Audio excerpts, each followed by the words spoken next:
Back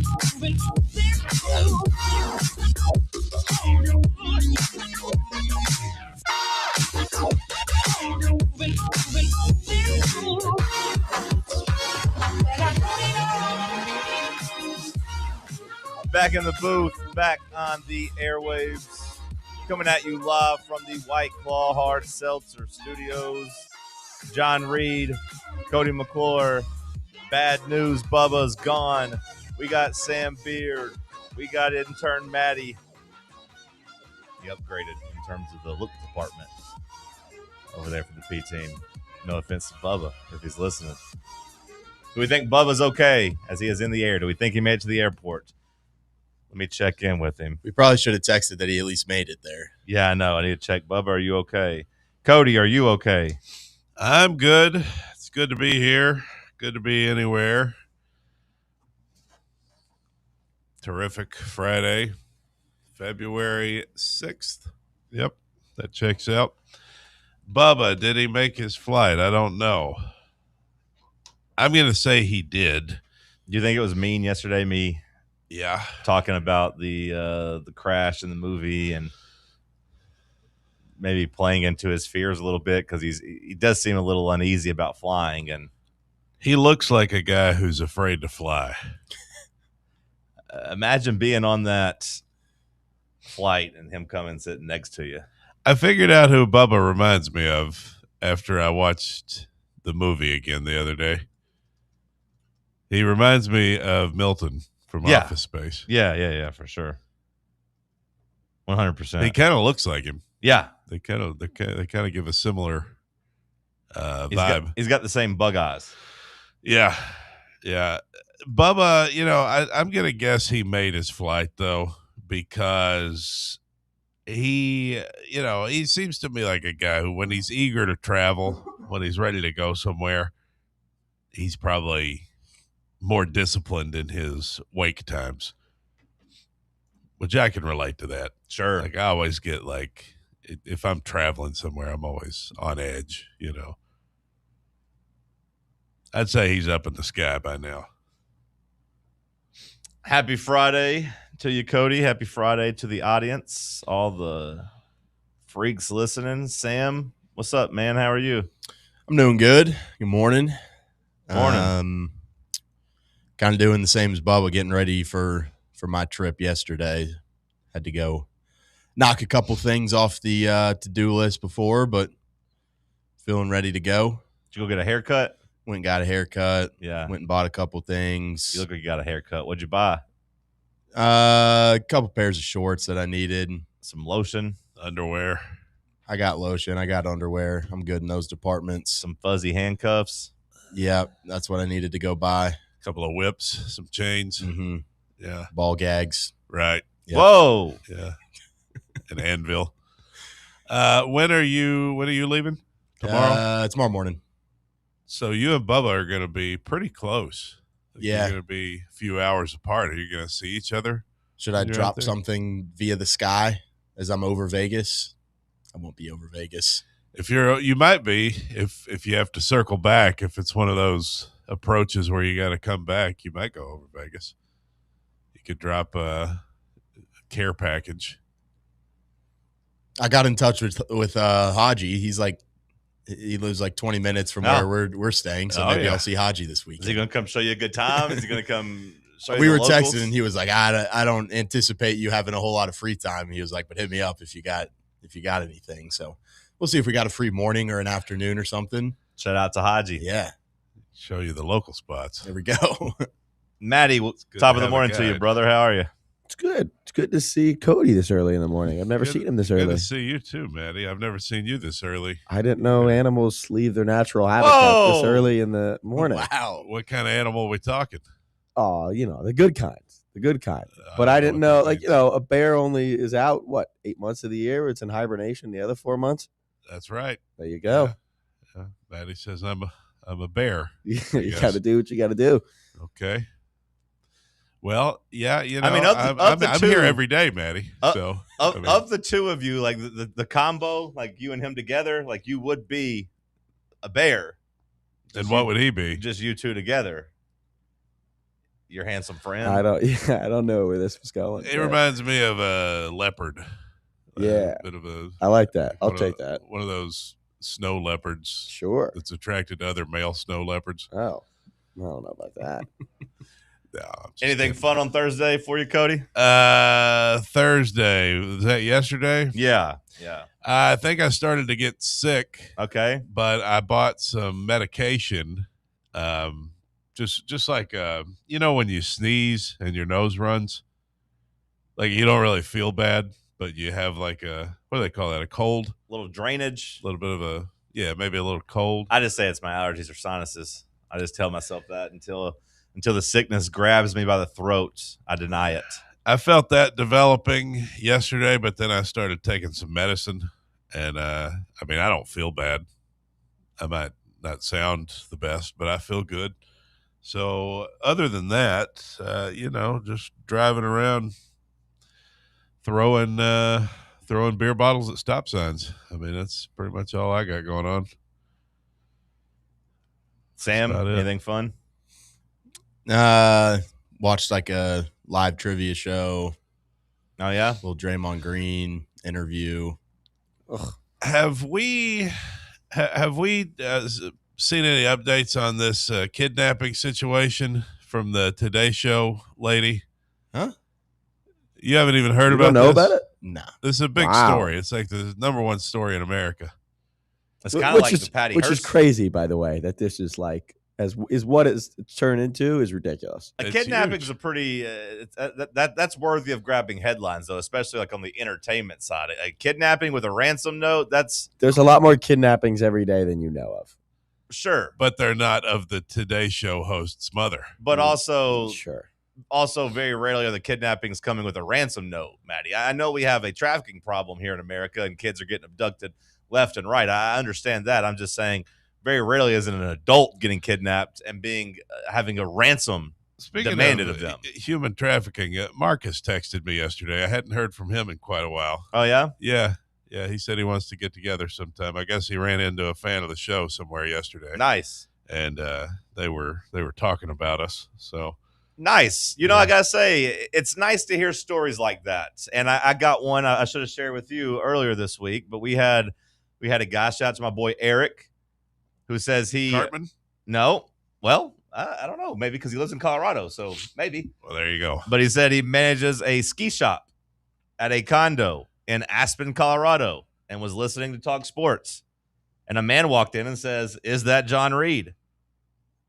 And he was an alumni from Pittsburgh who loves Reed's Ranch and loves Talk Sports. Come on. That's what he said. He messaged me that on Tuesday in the A morning. guy from Pittsburgh walks into a ski shop in Colorado. Yeah. Come Yeah. on. I mean, that's what the guy said. I have no reason to think Eric would lie. Does the guy from Aspen want to sponsor the show? You know, the ski shop, I don't know if we do have at least, I like skiing on occasionally. we do You have ski? Oh, I've hit a few downhill slopes in my time, Matty. There's no way you It ski. usually ends up with him being out of commission for 3 or 4 days, there's though. no way you ski. Yeah. Oh, yeah. Yeah, I've done some It skiing. usually ends up with him groaning and not being able to function for 3 or 4 days. Yeah. Sledding, maybe. That's Skiing. not what happens. Tubing might be more Those your are two thing. different things. But I don't think you get the reference. shout out to Eric and shout out to the man from Pittsburgh. Hopefully the man from Pittsburgh is listening. Eric, I believe, is a loyal freak that will hear this. Shout out to him. So, yeah, that was cool. How far away do you think our most loyal listener is? There's a guy in Vietnam who's in the chat every day. There we go. We used to I'm have. sure I that's don't, it. I don't know if that's true. That's what he I says. mean, the guy, the Vandy fan that comes in and argues sometimes, he says he's in Vietnam, but I don't know if I missed a joke there because I don't have time to cipher through everything. I But think he's actually there. for a while, we had a troop that was stationed in Tokyo, Yeah. and he would message me frequently, and he would buy merch, and I'd send him stuff to like a military base in Tokyo. Nice. That's about as far away as you can get from here. I mean, I believe that with was still being on Earth. was that You know, Dakota. I believe that was in Tokyo. Maybe if not, apologies, Dakota. Dakota. If it wasn't you, I don't think it was I think pronounced that's that how way. you say it. Yeah, I don't think it was pronounced that way. Dakota. But yeah, we had Tokyo for a while, like a very steady, good fan, good listener out there. Aspen's a pretty good nomination for like daily. if the guy's no longer in Tokyo. But it's a good prompt. Message me. Let me know if you can beat Aspen in terms of distance. Have you been to Aspen? I have not. I've been to Colorado. I went to Denver and Golden, and then some little mountain like chalet. I went to Red Rocks. I've been to Aspen, Matty. Have you? I have. Why were you in Aspen? Because I took a trip there with my family when I was a boy. And from what I remember, there's only 2 ways into Aspen. That's true. One of the roads is closed half the year because it winds through many turns and twists, mountainous terrain. It took us like 2 hours to go 30 miles. That's Colorado, yeah. And the other road is just leads a highway back toward Denver. My experience in Colorado was that I was supposed to be there an extra day, and I drove back into the city and was on the phone with Delta begging, can you please get me on a flight today? I got to go home. I got to get out of here. I was getting altitude sick. I was like, I got to get out of here. I got an emergency at home. Switch me to today, please, please. I'm headed to the airport now. Get me on the first thing out of here. Whatever you can get me on. And shout out to them. They did get me on something, and I was out of there. Denver's a pain in the butt airport. I mean, it's very big. Yeah, it was big and it was tough. Luckily, I had a friend who lived there that let me drive his car there and park it, and he came and picked it up later. So shout out to Jordan. What a guy. I went to the movies last night or yesterday and watched a scary movie. It was called Whistle. It was all right. I'd give it like a 59 or 61 out of 100. A firm 3 stars. It was unique. Well, it was kind of unique. It was a nice spin. You know, you find a cursed item from the past, so that they had like some death whistle, Sam, from the Mayans, and it was like, I feel like I've seen this ad. Yeah, so like when you blow the whistle, basically your death comes looking for you. But I thought it was unique because the death came in the costume that you were supposed to die on. So like if you were supposed to die of old age, basically this old scary looking woman came and hunted you down. If you were supposed to die in a car crash, basically your mangled body came and basically gave you that same death. So that was interesting. I don't want to mess around with Aztec death whistles. That'd probably be a guy in a do-rag with a pistol.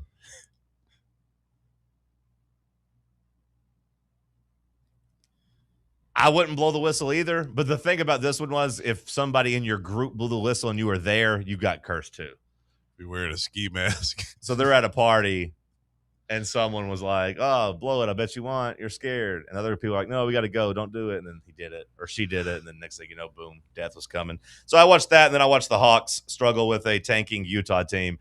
But won. That was better than losing. But that was a frustrating game to watch. I just saw a tweet come up on my timeline of Jock Landale. Big Jock Landale. And he drove. Apparently, he drove from Memphis to Atlanta. And I got to say, not to do an NBA segment off the top or make it too big, but you know what? To go from Kristaps Porzingis, who's like, owie, I don't feel good. I don't want to play. Oh, I got HIV. Oh, my heel's a little sore. Played 17 games this year. By the way, after playing 11 games for his international team in the summer, he played 11 games in 3 weeks and was completely fine doing that. But to go to the place paying you $30 million a year and play only 17, kind of annoying. But then, yeah, we trade for Jock Landale for free. And he says, you know what? I'm in Memphis. I'm going to drive to Atlanta so I can get there as soon as possible. I'm going to get in my car, and I'm going to bring the family. We're coming. That way I can get to work. And just came in, started, tied his career high, Sam, 26 points, hit 5 threes, including the game winner. That's how you become an instant fan favorite. Shout out to the Grizzlies and Jazz for giving him us for free. But that was my Thursday night. Nothing special. We'll get into some sports. Will Warren, Stats by Will, coming on to talk Tennessee, Kentucky, coming up at 9 a.m. We got the Super Bowl coming up. We got Maddie's hot take. Maddie's promise. You got a hot take about Tennessee football you want to get off your chest? Right now? Not right now. Well, no, not right now, but I'm saying it's a Tennessee in the morning. Yeah, I don't think it's a hot take, but it seems like the way everybody's talking about it, it will be. Okay. All right, maybe. So maybe we'll get to that next. Maybe we'll get to it in an hour or two. I don't really want to wait for the last segment because it's Tennessee football. People like hearing us talk about. People like hearing. By the way, there's a guy from Arizona that says he listens daily. And he's up already? Nick Matthews. He's up already? That's what he says. Damn, shout out to him, because it's like I always get a little confused. I know some places in Arizona is Pacific. 5 there or 6? That's what I'm saying. I don't know for sure. Some places in Arizona, are they Pacific? Or are they all? Arizona is What time is it in Arizona? okay. They're weird because That's what I'm they saying. don't observe the daylight saving Yeah. time. 17 a.m. in Phoenix, Arizona. They are 6:17. Yeah, they should be mountain, right? That's 2 hours. Yeah, Well, shout out to Nick, yeah. and for listening early and listening live. He's got the YouTube chat pulled up at 6 a.m. or 5 a.m. I don't really know time zones. Not a geography guy. Mountain time now. Shout out to him. 6 a.m. Thanks for making us a part of your morning. We'll talk some sports coming up next. Check out exclusive Fan Run video content on YouTube. Just search Fan Run Sports and be sure to like and subscribe. A brand built in Tennessee and born from the love of the game, Inward Half revolutionizes golfing comfort. Crafted by a former pro and dedicated enthusiast just like you, our luxury performance wear guarantees you stay cool and comfortable through every swing and every day. We're not just a brand. We've set out to create a lifestyle for those who understand that impeccable style and premium performance are a hole-in-one. Enjoy the walk-in with Inward Half. At Knoxville Insurance Group, they understand the challenges many consumers face when searching for insurance coverage. That's why whether it's for you, your family, or your business, they create a coverage plan specifically for your unique needs. Knoxville Insurance Group is an independent firm, which means they aren't beholden to just one insurance company. They search multiple companies, acting as your negotiator to find you the best possible policy and price. Start a quote in minutes at KnoxvilleInsuranceGroup.com or call them today at 865-694-9788. Yeah, it's another day, but what kind of day is it really? A day of doom scrolling? Laundry day? Nah, it's a White Claw day. Light and refreshing tasting, uniquely cold way filtered. There's an iconic flavor for everyone. So grab a pack, grab your friends. Make the most of each day with those who matter most. When you're together with White Claw, every day is a once-in-a-lifetime experience. You just gotta grab it.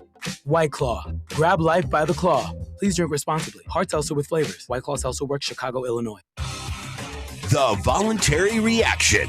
Can't get enough Tennessee basketball? Join Fan Run Radio as soon as every UT game is over for Big Orange Country's post-game radio free-for-all. The voluntary reaction. We'll be taking your calls on the Vols as soon as every game is over. So tune in and buckle up as we drink from the keg of glory all the way to the Final Four. The voluntary reaction. Raw, unfiltered, real. Yeehaw!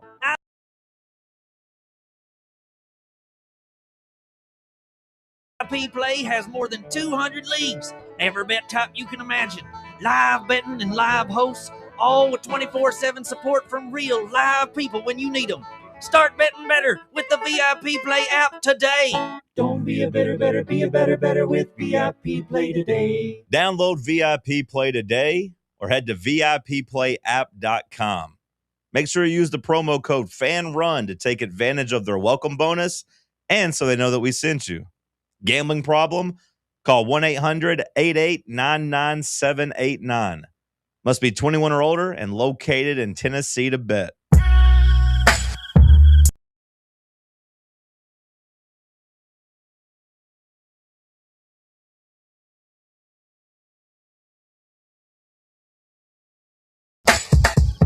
All right, let's get into it. I'm going to starting our last Football Friday with a little Tennessee talk. Matty says he's got something to get off his chest regarding the Tennessee football team. All right, let's see what he's got. Matty, give us your take. Again, I don't know that I'd call this a hot take. I mean, I think it's crazy in itself that it would possibly even be considered one. But it seems to me that based on everything I'm seeing, including everything on our network and our social media platforms, that this is of high regard. And that is this. Joey Aguilar and the possibility of returning next year for his second season as a volunteer. Why do we care? I don't understand that. So your take is that we should not care. I'm not saying we shouldn't report that he's trying to file for another year. That I get. That's news. But why would we want Joey Aguilar? And again, it's not to say that he didn't do a good job, because he exceeded expectations in every way compared to what you thought you were going to get after Nico's departure. Who is this guy coming from UCLA, but really App State? Nobody knew this kid. He was ranked 15th or 16th in most rankings going into the SEC quarterback rankings at the start of the year. But Tennessee didn't beat a single team with a winning record all year. Their offense was good. Can't deny it. Credit to him. But so many of the games which you could have said, okay, there's an opportunity, there's a chance to go 9-3, to go 10-2. You could put some blame on him and say, okay, if he did just that one throw that one interception, didn't make that one play, you're talking about different ball games. I don't understand why we don't prioritize our freshman quarterback or the guy that's been working out in Miami with receivers like McIntyre. I don't understand why we don't prioritize these guys. And by the way, Faison, who's brought in all these receivers to begin with and all these recruits, it doesn't make any sense to me why we're so excited and eager to get Joey Aguilar back on the field.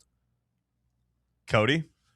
Well, I would say, Matty, it's because the goal is to make the playoff this season, and Heupel doesn't have time to wait around on the young quarterback to develop.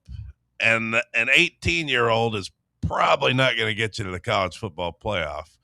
Now, you said Joey didn't beat anybody with a winning record, and that's true. But he did enough in some of those games to win those games. Oklahoma, he was pretty bad. Alabama, he made a critical mistake. But I thought outside of that play, he played okay against Alabama. But he did enough against Georgia. The defense was a big problem. Big issue. Okay. So I think you're just in a better position if you bring back the old quarterback who led the league in passing last year. Whether that's, those numbers, whether you care about those numbers or not. Those are skewed numbers, and you know it. Well, I mean, the numbers are the numbers. I get what you're saying, but I think you're in a better position doing that than you are bringing in an 18-year-old freshman. What about McIntyre? Well, you can ask Sam about McIntyre. Joey Aguilar doesn't have a win over a team with a winning record, but George McIntyre doesn't have a win over a team with a record. Do you have any personal feelings about McIntyre I'm not aware of? Yes, he does, actually. Funny you should ask. He's going to get snapped in half in 4 games. Okay. Well, I haven't understood this. I get the reason why we're reporting on it.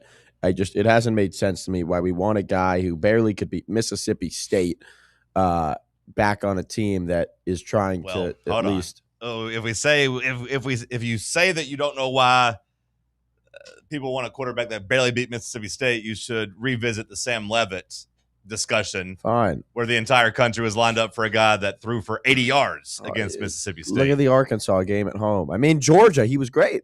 He was great against Georgia. They lost that game. Sure. But relatively speaking, he was great against Georgia. And that's the one game I'd point to all year. I'd say, okay, this guy's got potential. The Syracuse game really showed a lot of promise looking into the rest of the year.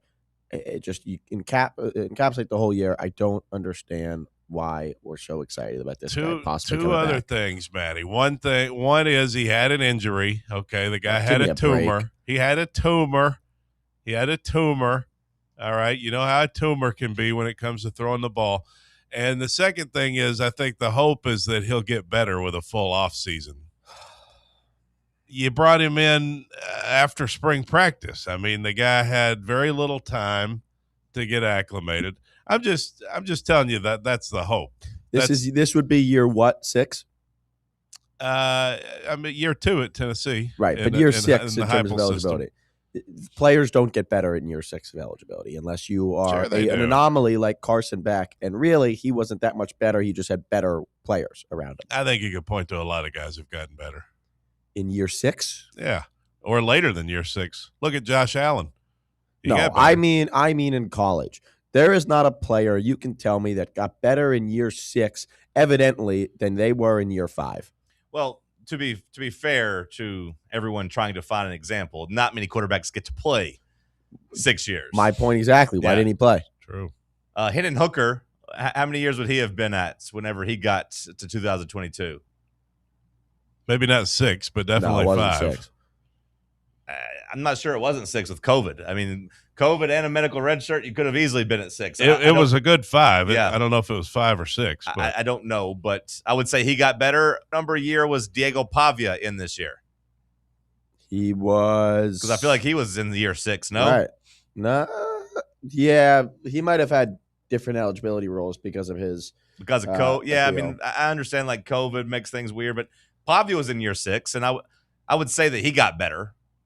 I don't think many people are what you would consider to be like super excited about Joey, but I think you just have some familiarity there that gives you feel more comfortable going into the season. How much of it is Joey Aguilar being likable?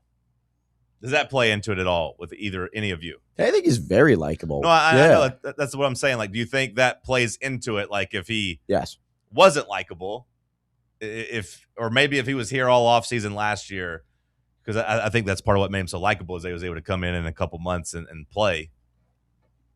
Does that play into people wanting him back, or is it as simple as, hey, he's a veteran, he's played a lot of games, he threw for 3,700 yards, and it's not like we have anybody behind him that is proven? That last part, I think, is the biggest thing. Not having anybody behind him that's proven? Right.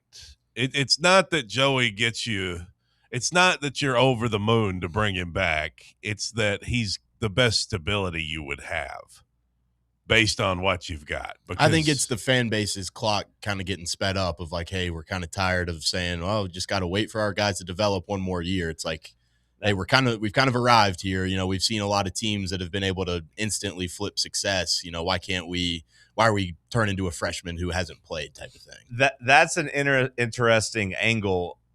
I think it could be that, but for different reasons. You said it kind of in a positive connotation. I think it might be that, but in a negative way of just like, we know we can't really get mad if we're starting a freshman quarterback, but like here, let's do Joey. That way there's no excuses. That way, like, hey, Josh Heupel, you have to go out and win games now. You can't look and say, hey, look at the future. Oh, the quarterback, he's young. We'll get this figured out. It's like, nope. You got a lawyered up, beat the courts, Joey Aguilar, year 6, year 2 in your system. We talked about Hendon Hooker. We saw what he did in year 2 in the system. You got a revamped high-dollar defense. We gave you a new coordinator that is one of the highest paid in the country.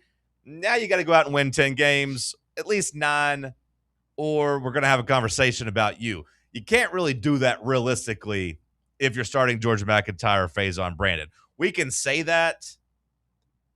We can say that here, and we can say it matter-of-factly that, hey, you're heading into what, year 6? It's not our fault you don't have an experienced quarterback. That's kind of on you, Josh. But enough people would look and say, what do you expect? He's a young quarterback. Nico left. It messed up everything, yada, yada, yada. If Joey Aguilar comes back, that goes out the window. We talked so much this year about like the kid gloves with Joey. Like, I feel like maybe we have kid gloves with our head coach type of thing. We do. And, you know, when I say we, the entire fan base doesn't. You know, there's some people out there that are too critical of Josh Heupel, I think.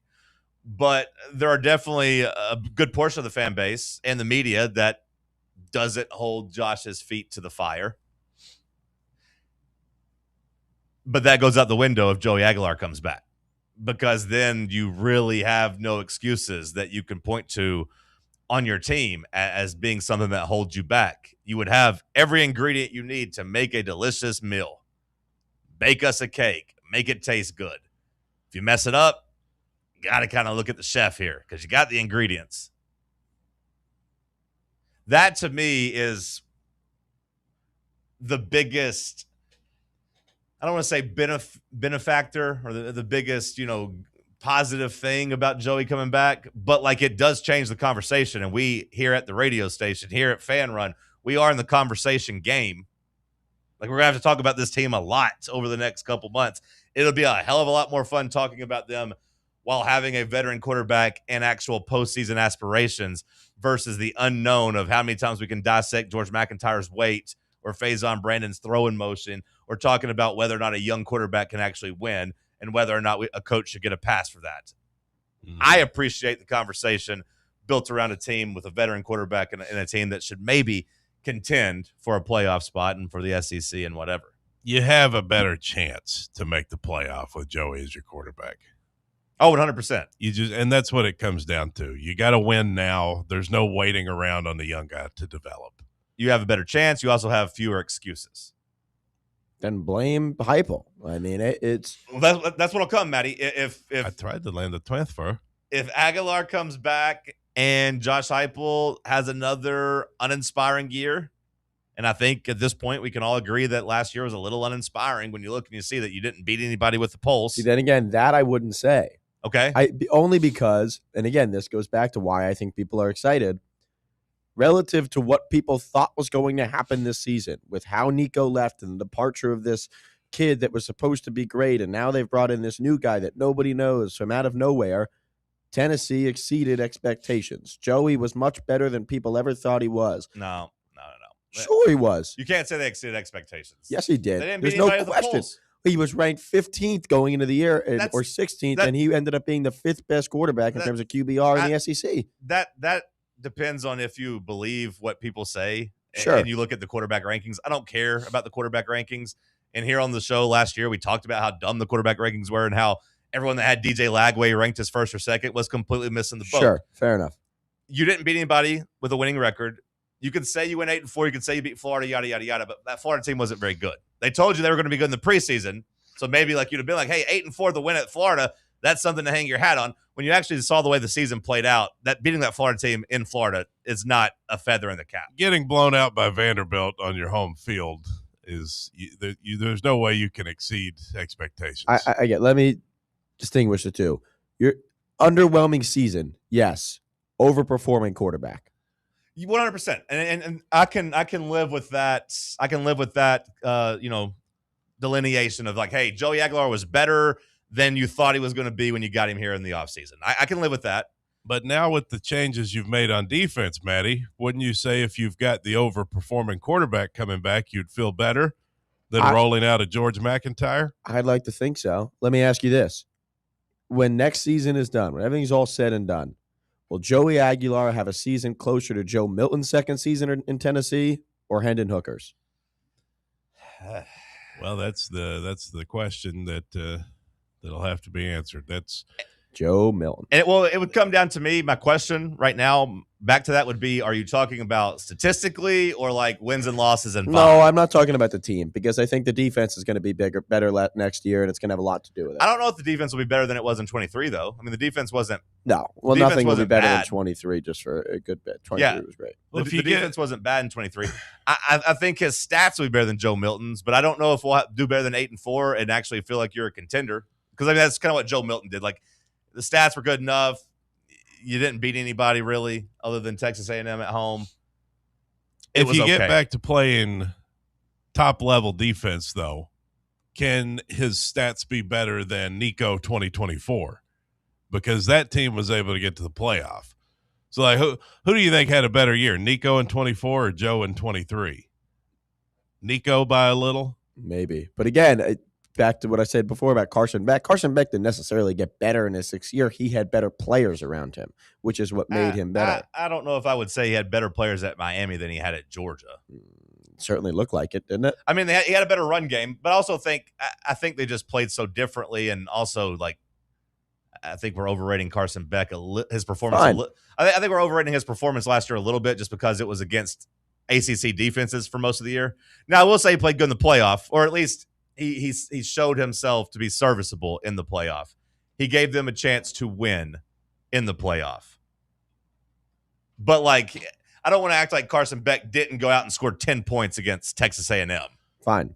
I agree. I just, to your point, I think we've gotten to a point where we have to be realistic about not only the expectations of this team next year with a 6-year quarterback at the forefront of this team, but also the possibility of, okay, let's say it doesn't work out. Josh Heupel, who was pretty criticized back in the Joe Milton era in his second year about not sitting him halfway through the year, 3/4 through the year. Yeah. At some point, you need to have that conversation earlier to say, okay, what is our backup plan if this doesn't work? And that's 100%. That's 100% accurate. And I thought that Josh made a mistake playing Joey Aguilar in the bowl game, especially when you consider that Joey Aguilar, basically held the team hostage for more money to play the bowl game, to delay his surgery, and then came out there and played pretty poorly in the bowl game.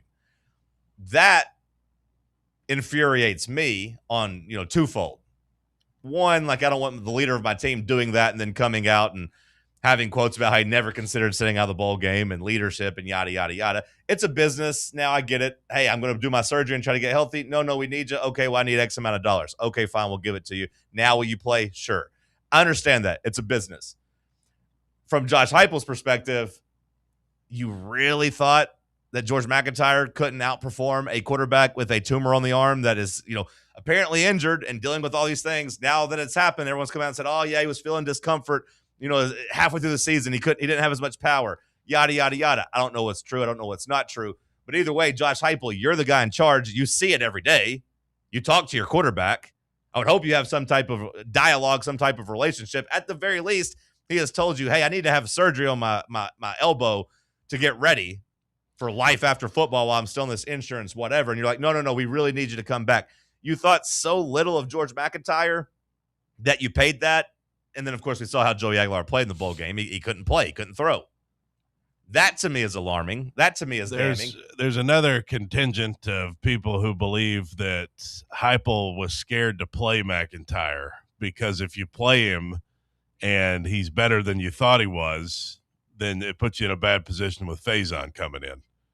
And then you maybe got to give Faison Brandon more money to keep him around. That's fine if you want to be that level, that side of the conspiracy. There's another side of people on the conspiracy that says they didn't do that because they didn't want George McIntyre to actually play, because if Joey Aguilar didn't win his appeal and Tennessee didn't get a transfer quarterback, nobody would be excited at all to go 6-6 with George McIntyre if he came out there and laid an egg against Illinois. Yeah. So I think both sides of the coin have a different answer for what conspiracy, why they didn't want to play George McIntyre. It's like if you're going to give the keys to the car to Faison in, say, his second year, then you would have George hanging over. He would be kind of a cloud hanging over that. Yeah, I understand. That's the glass half full approach. There's a glass half full. There's a glass half empty approach of, hey, he didn't want George to play because George was going to look too good, which I don't necessarily buy that one, because I don't think if George McIntyre plays good in the bowl game and looks good, that does more for your program. The truth of the matter is, Faison Brandon, George McIntyre, one of them needs to be good. I don't really care which one it is. I just want one of them to be good. So if George McIntyre plays in the bowl game and looks great, does that put us in a bad spot with Faison? Maybe, but it puts us in a better position to have a quarterback that we're excited for in the future. Well, the question is, can one of them be as good as a sixth-year Joey Aguilar is right now? And I don't think that they probably could when it comes to statistical counting. Like you talked about the Nico season, in 24. Yeah, if Joey Aguilar comes back, he's definitely going to throw for more than 2,600 yards and 19 touchdowns. And he's going to be better than 2023 Joe Milton. He'll also, almost assuredly throw for more than 5 interceptions and turn the ball over more. Yeah, he's going to have some turnovers. Will he win 10 games? Probably not. But I understand quarterback wins aren't necessarily a stat. I get that. So it just depends on what you value. We'll continue the conversation on the other side. We'll talk some Tennessee hoops at the start of hour 2 at 9 a.m. Stick with us. Let's talk sports on Fan Run Radio. Can't get enough Fan Run Radio? Download the free Fan Run app and take the best Tennessee sports conversations with you wherever you go. Hey, Knoxville. Surfside iced tea and vodka made with real brewed tea is only 100 calories, 2 grams of sugar with no bubbles and no troubles. That's right. Zero carbonation, so it's easy to sip and enjoy. Headed to a game day or party at a friend's house? Bring an iced tea or lemonade variety pack from Surfside, or try their green tea and new raspberry tea vodka. Find the can with the sunset stripes this season. Surfside iced tea and vodka, sold at bars, restaurants, and stores near you. Surfside iced tea and vodka, sunshine in a can. Must be 21 or older. Enjoy responsibly. Located in Knoxville's historic Old City, Barley's offers great food, live music, the best draft beer selection in town, and now your new favorite place to watch sports. Their indoor projector is perfect for any weather, and they've revamped their upstairs area with more TVs to take in all of the action. Their menu features hand-battered chicken tenders, juicy burgers, fresh salads, and the tastiest pizza in Knoxville. You can enjoy their happy hour drink specials daily from open until 6 p.m. Barley's Tap Room and Pizzeria. Welcome to Axle Logistics, where excellence isn't just a goal, it's an energy. As a leading third-party logistics company, Axle is powered by an award-winning culture built on a work hard, play hard mentality. Here, the drive for success is contagious and hard work never goes unnoticed. Whether you're just starting out or looking to level up, Axle Logistics is the place to launch your career. Join us and take your ambition to the stars. To learn more, visit axlelogistics.com. We really need to get some branded stuff. Shirts, hats, promo items, something professional. I mean, we could just find a website and order a bunch of it ourselves. You could, but you're taking a big risk. You don't know the quality, the fit, the timeline. It's a roll of the dice. Yeah, I guess, but isn't that how everyone does it now? Not the ones who actually care about how their brand looks. Look, if we're putting our name on it, it needs to be done right. We need SM Athletics. SM Athletics? Yeah, they specialize in working with businesses like ours. Apparel, hats, promo gear, but real, customized stuff. They actually care if it turns out right. Probably a lot better than getting stuck with 100 t-shirts with crooked logos. Exactly. Plus, they'll walk you through everything. Sizing, colors, material, so it matches the image we're trying to build. Makes sense. What's the name again? SM Athletics. Trust me, if you want to look like a real company, not a flea market stand, this is the move. If you're serious about your brand, work with people who are serious about getting it right. SM Athletics.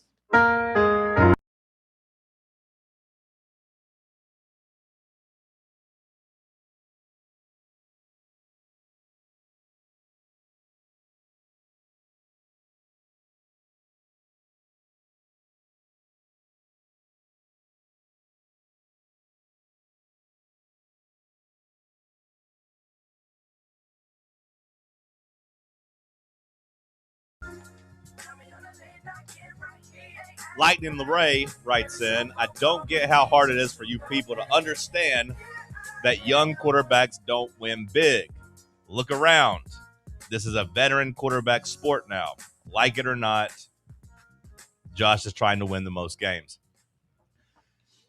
Did Julian Sayin ruin it for young quarterbacks? Like, would we look at this differently had Ohio State actually broken through and won in the playoff?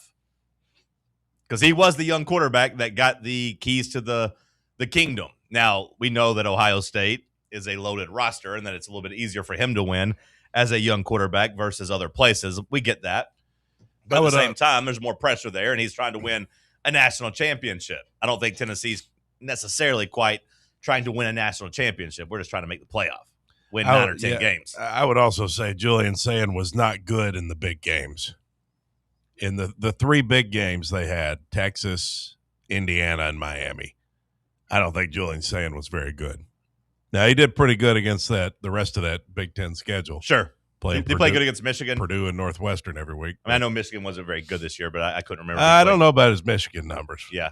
Because that would be considered a big game for them. It would be. But, like, Michigan wasn't the same level of opponent as Texas. And I remember he had a nice touchdown pass to Jeremiah Smith in that game. 233 yards, 3 touchdowns, 1 interception. So, pretty good game. Yeah. The interception was early. That's probably his best performance of the year. Yeah. I mean, he was a Heisman candidate. I mean, it's not under. I would be too if I was playing Northwestern every week. His best performance of the year was against Penn State. He went 20 of 23 for 316 yards and 4 touchdowns. Or Wisconsin, 36 of 42, 393, 4 touchdowns. But both those teams not very good, to your point. Mm-hmm. How was he against Rutgers in Maryland? Was he good in those games too? Okay, I'm giving Penn State a little bit more respect than Purdue. that. Was he good against Purdue?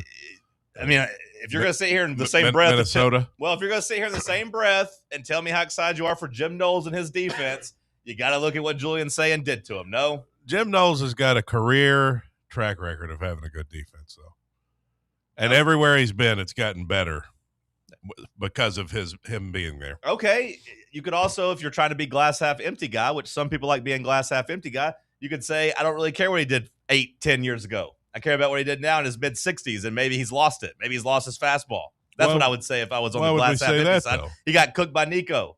Julian Sayans sucks, according to Cody. And he threw 400 yards and I 4 didn't say touchdowns Julian against them. Sayans sucks. I think he'll be a fine quarterback in a couple of years. He's just young. I do think that he maybe, ruined it for young quarterbacks. Like if he had beaten Miami and 24-year-old Carson Beck, we might be having a different conversation about the youth movement or the veteran movement. Well, yeah, and the whole thing with Arch, how it's been such a slow developing process for Arch. Like everybody expected him to come in and be really good as a young quarterback, and he wasn't. He's had to learn, had to get better.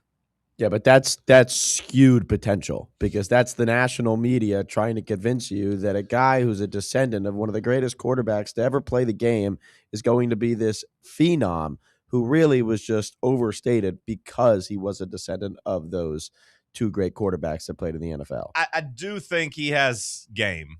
I'm not saying he doesn't. I'm just saying he's not to the level that the media has made him out to be. He wasn't this last year, which is maybe the overall point in terms of the youth. Like I'm not going to dance on Arch's grave and call him a bum just yet because he might make everybody eat it this year. But that's to the poster's point. Like he's a veteran quarterback now. He isn't making his first starts, and I know he had some run in 2024 when Ewers got hurt, but that wasn't the same thing. It's one thing to come in and spot duty as a starting quarterback. It's another for it to be your team and you do it the whole offseason and it's your thing. But to be fair to Arch and to maybe young quarterbacks, Arch was a junior anyways. It's not even like he's that young, right? But Texas also had some holes on their offensive line that really made it tough for them to be good early in the season. And Sarkisian finally started kind of coaching around that and got the ball out a little bit quicker. I guess Mendoza technically is like this super old guy. I mean, he was 22 in October, so I mean, he's definitely a veteran. He's not one of the super old guys by any means. You're always going to want the experienced quarterback. I mean, there's really no situation where you're not in a better position with an experienced starter. There's only two examples I can think of the freshmen that really came in. I mean, Trevor Lawrence, and if you want to go back to Johnny Manziel as a redshirt freshman. Would you not say the same thing about Tua? Tua? That was a weird situation. Yeah, I mean, Tua gets benched, and then he the becomes the savior, and then the other side, when he comes in for the first time and they bench Jalen Hurts and basically kick Jalen Hurts to Oklahoma, saying it's Tua's team now. We're going to go to the young guy. We're going to put the experience on the bench for the young gunslinger, and Tua comes in and wins the national championship. Well, you might be able to say that, but it would also be the same thing that Trevor Lawrence had at the time, and that's a ton of talent around him. It's you're talking about with Julian Sayans at Ohio State, sure, and the talent he's got around him. Now, Jalen Hurts, we don't have that luxury either. No, but Jalen Hurts would have had the same amount of talent around him that Tua did, and Kelly Bryant had the same amount of talent around him that Trevor Lawrence did. They were quarterback in the same team. Yeah. Well, if you want to use Tua, I'm just saying so we're up to 3 examples. But again, that's for national championship. I don't. That's not the conversation we're having. At least I'm not. I'm not worried about who wins us a national championship next year. That feels like a foolish conversation. I'm looking about who can maybe win us 9 games, but also it goes a little bit into the conversation we had in 23 of what's the threshold difference of wins in these conversations? How many wins does it take for you to trade getting another guy experience? Because like you said, experience is the most important thing. And I do think the portion of people that aren't excited about Joey coming back, like Maddie, are saying that because you're kicking the can down the road to next year. That's why I pushed back when you said age versus experience earlier this week. Because if we let Joey Aguilar play this year, which again, I'm okay with, but if that happens, when we get to next offseason, we're going to be in the same boat of either we're going to have to go get a transfer quarterback that's proven and outbid Miami and outbid Texas Tech and outbid all these guys, or we're going to be giving the ball to a guy that's never played before. Now, he's going to be a year older, either George McIntyre or Faison Brandon. Hopefully another year stronger, another year in the system, yada, yada, yada. Right. But he's still not going to have any reps as a starting quarterback. Well, you hope. I mean, you just get him the reps against, the UTSAs of the world. Sure. At least get him some game playing experience. Sure. And I would say that probably not. we're not really going to take that into too much account. I wouldn't think. No, but it's Unless at least getting on the field. Unless it's a situation where the Joey comes back, doesn't play well, and in November they get to play in November, right? Like if they get some actual SEC reps, they play against Vanderbilt, they play in a bowl game, whatever. Well, that's a good question. What is the room for error for Joey Aguilar before Heupel has to really start considering, okay, I got to sit this guy, and it's going to be one of these two kids? That will be another interesting discussion because in 23, I wanted to see what Nico was going to look like as a freshman. Like, I wanted to see it the whole year. I understood why Josh Heupel didn't, but like by the time you got to November and it was clear you weren't making the playoff and you weren't winning a championship, I wanted to see what the young guy looked like. Now, at the very least, we got to see what he looked like in the bowl game, but I would like to see what he looked like against Kentucky and Vanderbilt. In Joe Milton's case, though, he had an NFL future. So I understood Josh Heupel being like, hey, I'm going to give you every opportunity to get this film, to be an NFL guy. I don't necessarily agree because I think Josh Heupel should be focused on his team and winning the most games possible that year and in the future, setting yourself up for future. And I do think Nico probably would have been a little bit better had he gotten some reps his first year in 23, that back half of the season, more than just the bowl game. But at least I kind of looked and said, you know what? He is paying Joe Milton back for being faithful, for not leaving, for being here and being a good teammate, being a good backup. He's trying to get him to the NFL. As we sit here now in February of 26, I don't think Joey Aguilar has those same type of tools to be an NFL draft pick. No, he doesn't. But I can pretty much tell you, I mean, anybody knows this watching Heupel through the years and what he does. If we're on track for, say, 9 wins, he's not going to pull the plug on Joey. Yeah. Now, if we're only on track for 8, maybe it becomes a conversation. Like if you're sitting at a 5-4 or a 6-4 or something like that, maybe the young guy gets a game or 2. But if you're on track to win 9, he's not going to pull them. And that might be good enough to get you in the playoff, depending on who you beat. So, with a tougher schedule. I agree with the people that say it's about winning games. I agree that with the people that say veteran quarterbacks are better suited to win than young guys, 100%. I do not believe that disqualifies any young guys from being able to do it. Did Julian Sayin lose the game for them against Miami? Do you feel like do you feel like that was him kind of – his numbers aren't great. He threw 2 picks. They didn't really move the ball. I mean, that D-line was just eating him up. Yeah. They was eating the offensive line up too, but yeah, like I don't know if you look at Sayin and say he's the reason Ohio State didn't win a national championship this year. Now, with that being said, I don't think you could have put Joey Aguilar on Ohio State and won the national championship either. I don't think he would have been on there and outperformed Sayin. So like I said, it's not always just an age and experience thing. Talent matters too. It's just the probability of it. I think you're more likely to win at a higher level with a guy who has a year of playing SEC quarterback under his belt. I agree with that statement, but I do think there has to be a talent equation there too. And you have to ask if that experienced quarterback is good enough. Yeah, but you're not saying that Faison Brandon can't do it. Right. Like that's not what anybody's saying, but it's just the likelihood of him doing it, I think, is lower. Yeah, but my question there is Joey Aguilar good enough to do it? Well, and that's a different question. And Fernando Mendoza, Carson Beck, those guys are NFL draft picks. Like Carson Beck at one point was thought of as the number 1 overall pick. Now, I know he's not that anymore, but like he had that in his body, and like people thought of that as him. He is better. He is a couple levels ahead of Joey Aguilar as far as I'm concerned in terms of talent. Yeah, it kind of goes back to just Joey's what we got. He's the best we got. Right.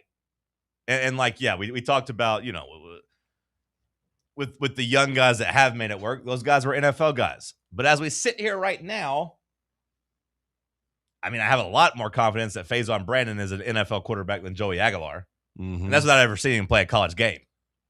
Yeah, well, I mean, if you want to throw him out there and punt this season, no, I don't want to punt. I don't want to punt the season. I mean, I don't want to punt the season, which is why potentially punt the season. Well, I don't want to punt the season, and the floor is a lot lower. Like I acknowledge that, and I am on board. I want to say it again. I am on board with bringing Joey Aguilar back and starting him. Well, you know what Heupel's going to do. Oh, 100%. Like if we can get Joey's the quarterback. Oh, 100%. Yeah, and I think all the other conversation is is just fodder to fill airtime. Because what Cody said is right. It comes down to, is Joey Aguilar cleared? And if he is cleared, he's going to be the starting quarterback. That's 100% the case. Yeah.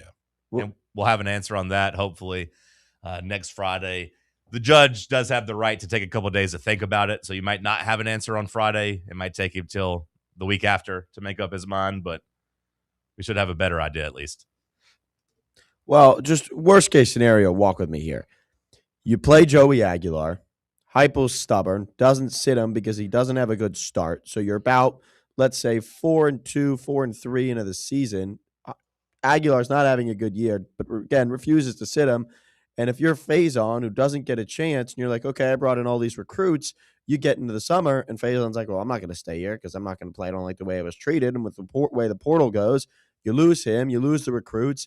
And who knows? McIntyre's gone because he's not playing, and then you lose 3 quarterbacks. Sam, is it just that chair over there that brings bad news to people? Is that just the dark cloud chair? Because Bubba, that type of pessimism is usually reserved for Bubba. But, like, no, you're right, Maddie. Like, next year you're going to go into an offseason. If Joey Aguilar starts, you're going to go into an offseason without a quarterback solidified.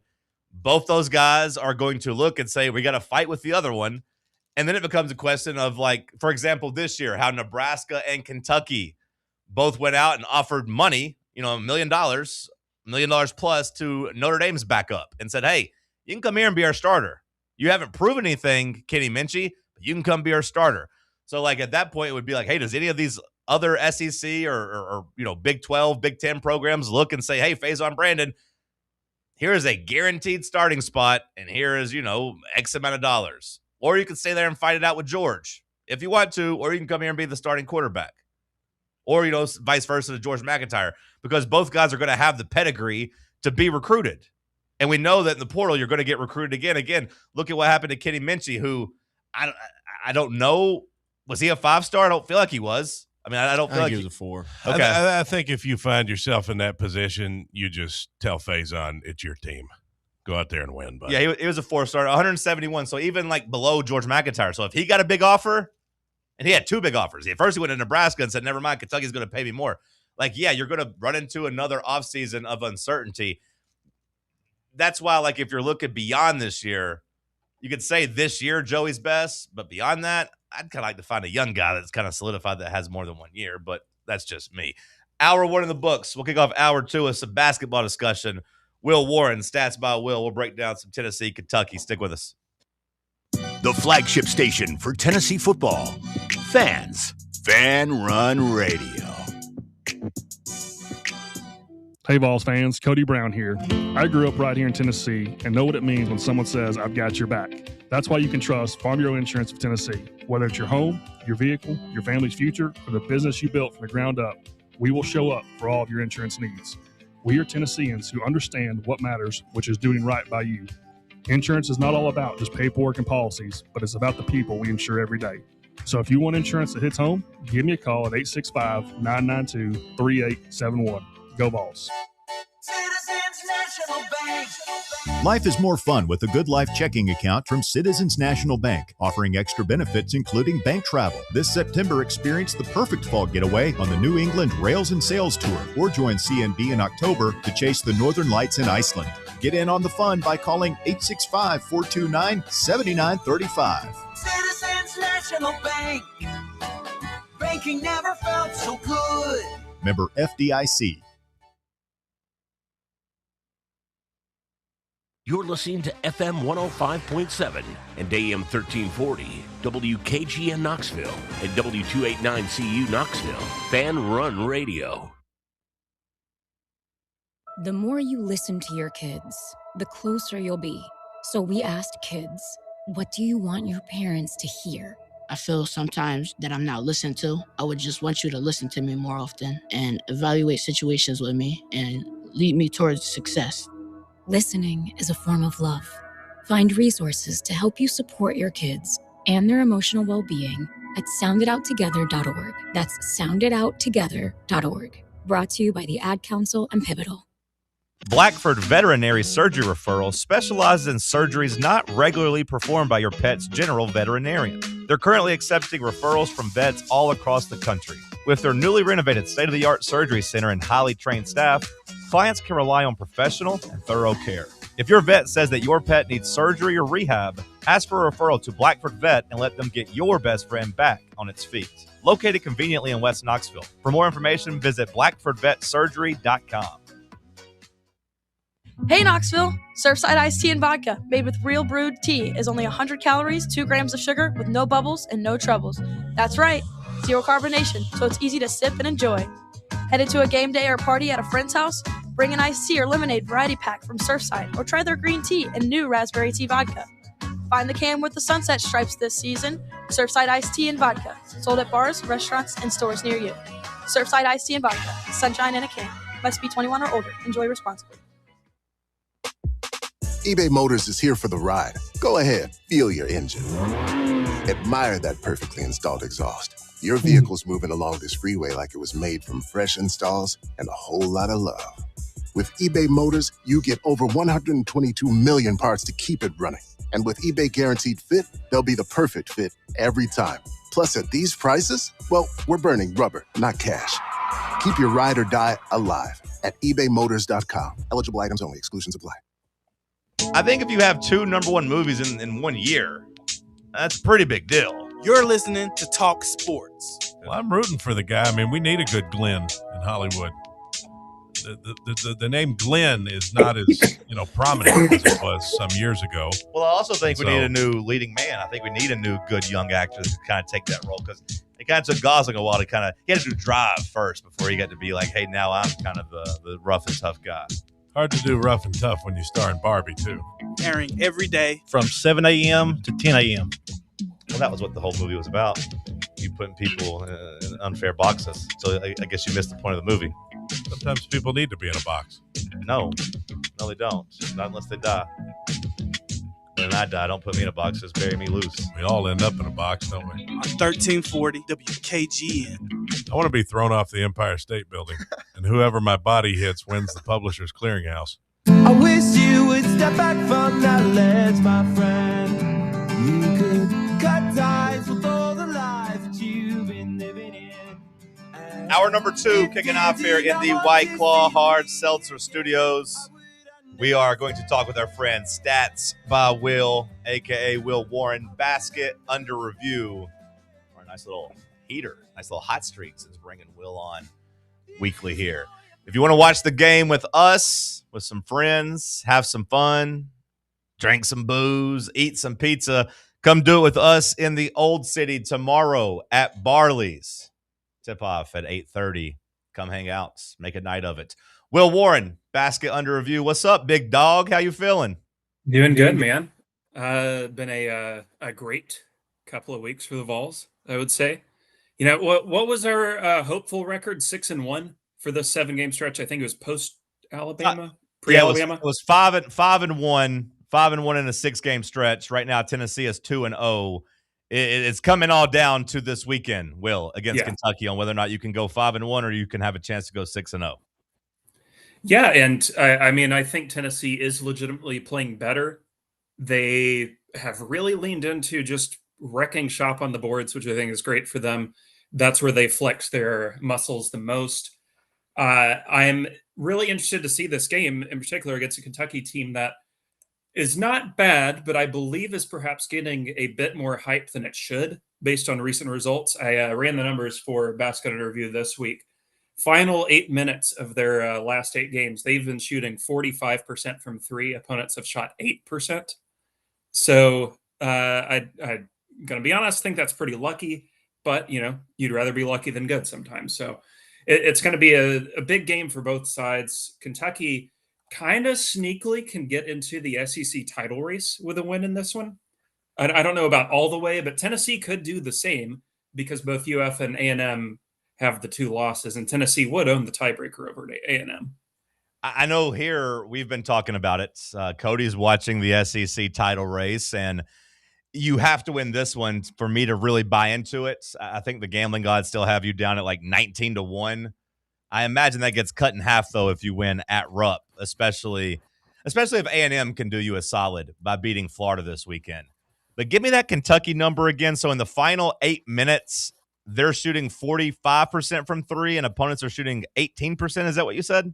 8%. Oh, God. Do you know what that was in just the Tennessee game in Knoxville? Because it felt like Kentucky couldn't miss from three down the stretch in that game, but I thought Tennessee actually hit a fair share of them.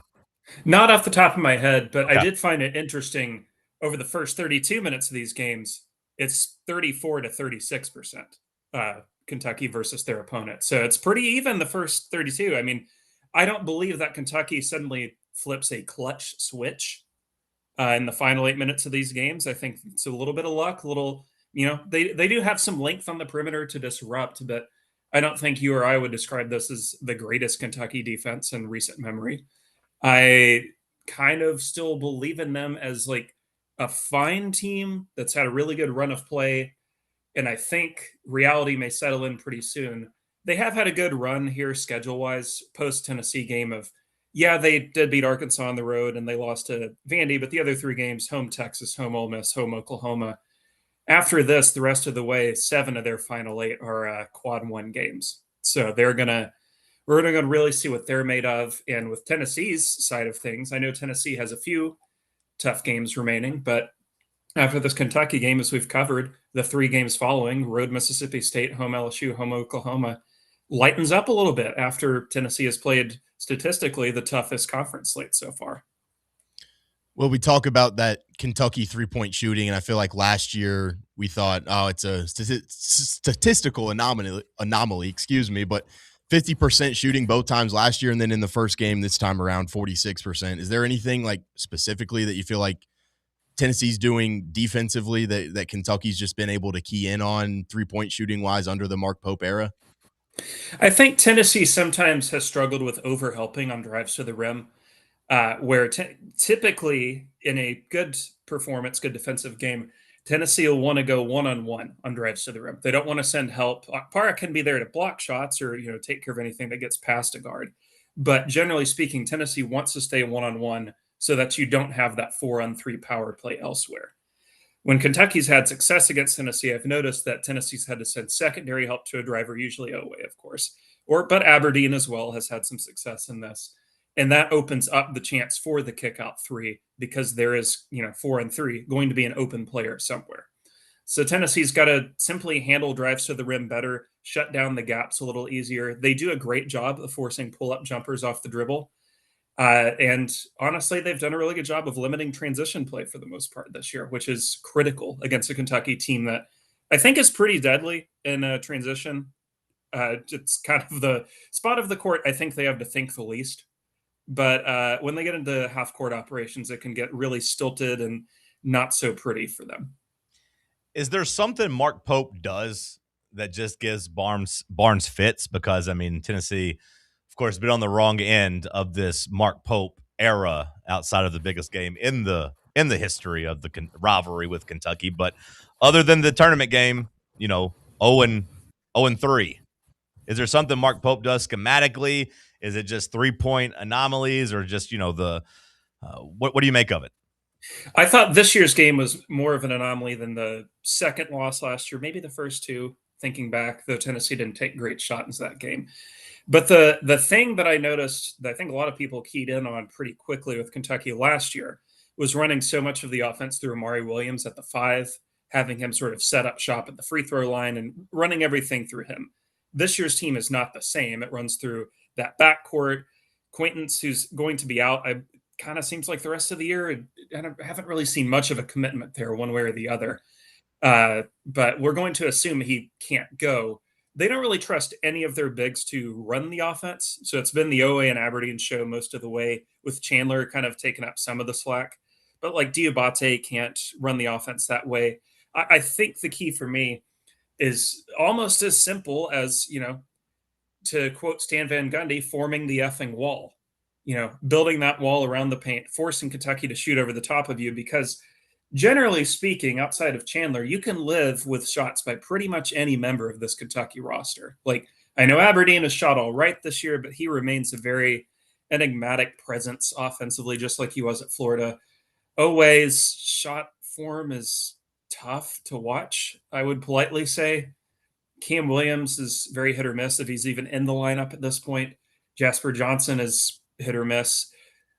You can kind of live with those guys taking the threes. Chandler, you got to cover, but the rest, you can kind of deal with it. As long as you don't do what you did the second half of last time out. And, Marino really got going on the boards. Giabate really got going on the boards. I think you've simply got to play the tougher game, protect the defensive boards. Don't let Kentucky get extra possessions. Because if you look back at that, I know that they went 8 of 19 from 3, but the bigger problem to me was that they got back over half of their missed shots. Every loose ball down the stretch in the second half. I mean, Kentucky got to. I hate boiling sports down to who wants it more, but sometimes it is just who wants it more. And it seemed like Kentucky was the grittier, tougher team against Tennessee, and that kind of was really, really disappointing and kind of the low point of this season. Now, I do think Tennessee has responded well since then, but hopefully Tennessee is saying the right things about, letting that one slip away and not finishing the job. Hopefully Tennessee goes into the game at Rupp Arena tomorrow, the hungrier team with something to prove, because Kentucky was that team in Knoxville, especially in the second half. Yeah, I think this game does kind of strangely mean a little more to Tennessee in that sense, just because, they lost the initial game. Kentucky coming into that week, there was some real questions, I would say, about if they would make the tournament. Now I think they're pretty safely in, barring a total collapse. But this UK team, has had this little hot streak. I don't truly believe in it, but they've won the games in front of them. Tennessee has a real opportunity to reassert their side of this rivalry in the regular season, which, as you've mentioned, Barnes has yet to beat Pope in the regular season, though he did win the most important game in the rivalry. If you can win this, I mean, you really do have 10-3 heading into Memorial on the 21st looming, which is an exceptionally big turnaround from where we thought this would be a month ago. One game at a time. There's a monster game for Tennessee. I'm not worried about Vanderbilt yet. You got to take care of Kentucky. If Tennessee is going to take care of Kentucky, I imagine Nate Ament will be a big part of that as he continues to excel. What do you see when you watch Nate Ament over the last couple weeks?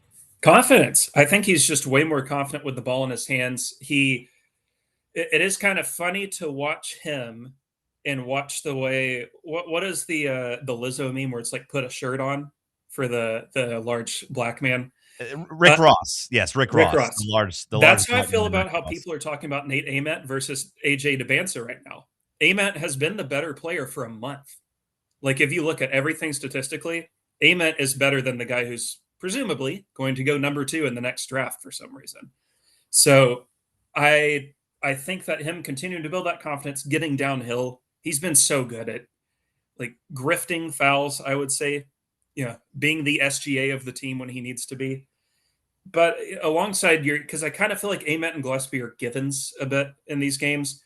JP's step forward has been really important for this team. That's giving you something in the front court you really didn't have otherwise, because, Tennessee has survived just fine, I would say, the last 2 games without Okpara. I know that JP's had some goofy plays at times, but his presence on the offensive boards, his ability to just kind of stay in front of his man, he had a really good block both of the last 2 games. I just like what I see from him a lot. I like starting him. And, his continued emergence, Amari Evans continuing to play really well off the bench for Tennessee. You can really see that this team is rounding into form in a fun way. And JP in this game is super huge to me, because I thought in the Kentucky loss, 2 players really stood out as very poor to me. Okpara and Jalen Carey. I thought Jalen Carey was utterly horrendous defensively, could not secure a rebound to save his life. Okpara really struggled with drives to the rim. I don't think that JP is necessarily a better defender in a vacuum than Okpara, but he's certainly a better offensive player. And I think he's better two-way impact-wise than Okpara and Carey. Cody, are you familiar with the meme? Am I okay? I couldn't remember if I had the cough button in or not. Are you familiar with the meme? What? Lizzo? Can we circle back to Lizzo, Will? That's what I'm trying to do. Yeah. Now, you talk about here. You talk about bigs being critical in the paint. Which Minnesota Viking do you think it was?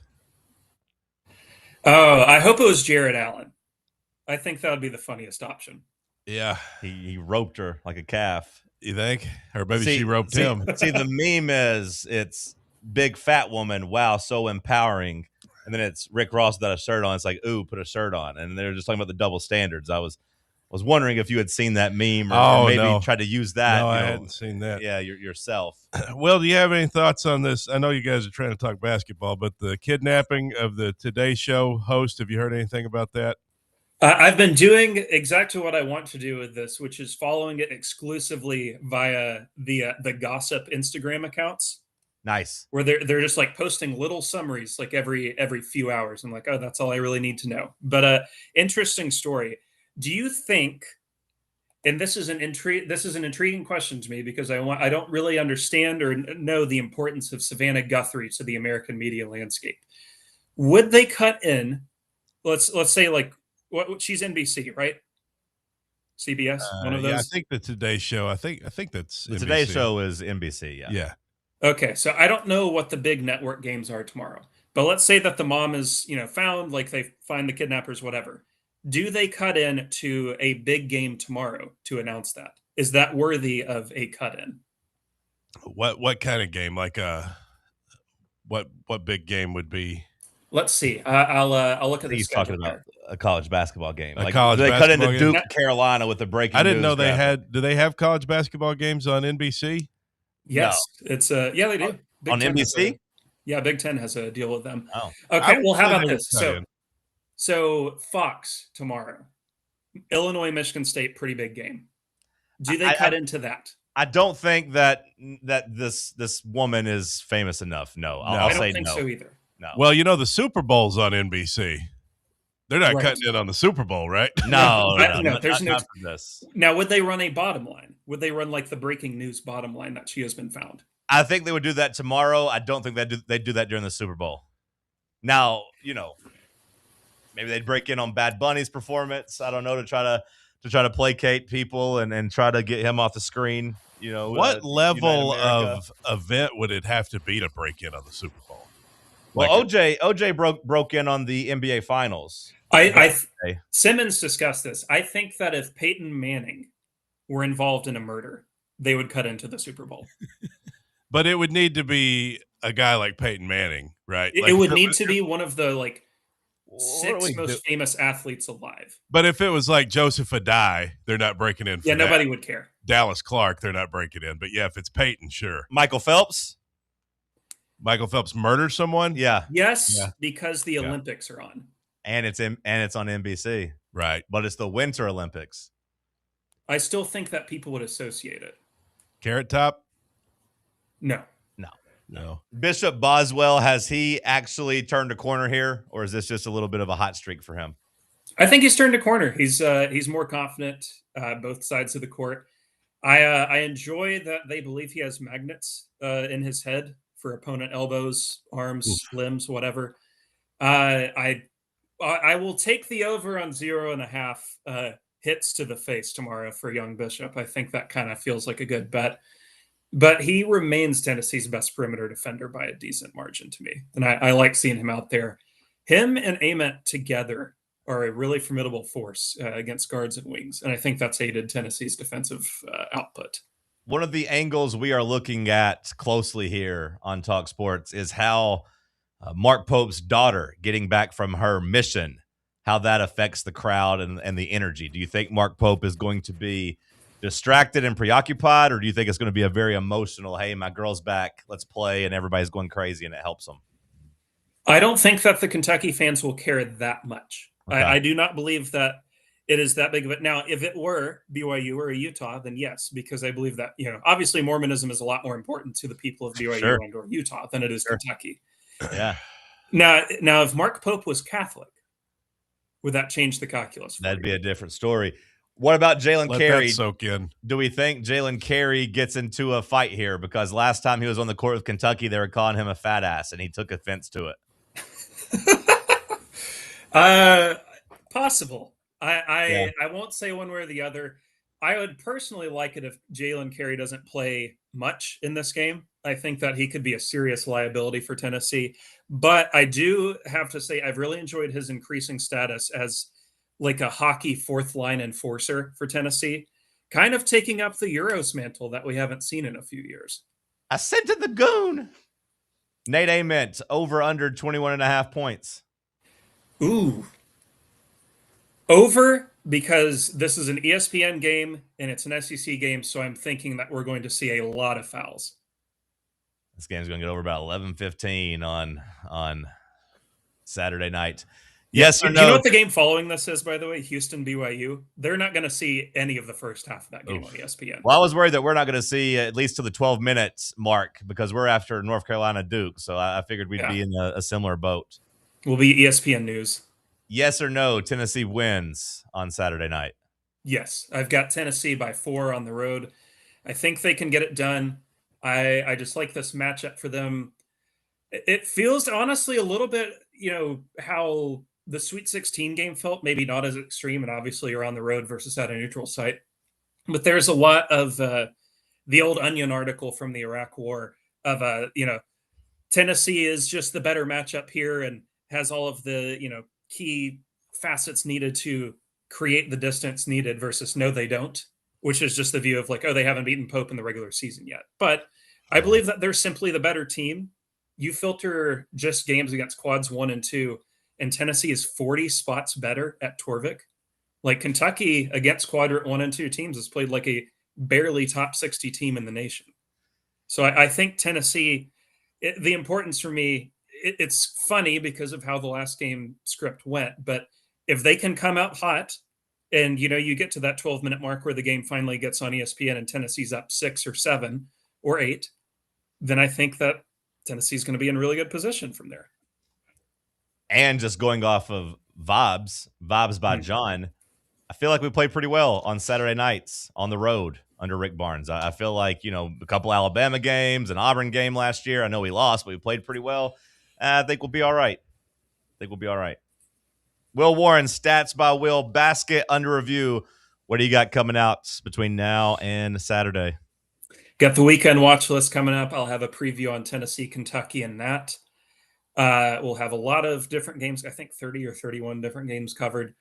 Our crew is doing a big preview of Illinois, Michigan State, too, because that's the game of the weekend. But, yeah, everybody should go read. A lot of good stuff coming up. We had some interesting pieces on Louisville this week, as well as some other teams. So a lot of good stuff at the website. But excited for this weekend. This is a really good Saturday that I am attempting to find an excuse to be home by 8 p.m. for. All college basketball all the time. If you care about the sport, you need to be reading their work. Shout out to my boy, Will Warren, doing big things. Talk to you next week, brother. Good to see you. Have a good weekend. Sam, send us a break. We'll come back. We'll switch gears. Stick with us. It's Talk Sports on Fan Run Radio. Streaming worldwide at fanrunradio.com and on the free Fan Run app. This is Big Orange Country's sports talk radio superstation, Fan Run Radio, Knoxville.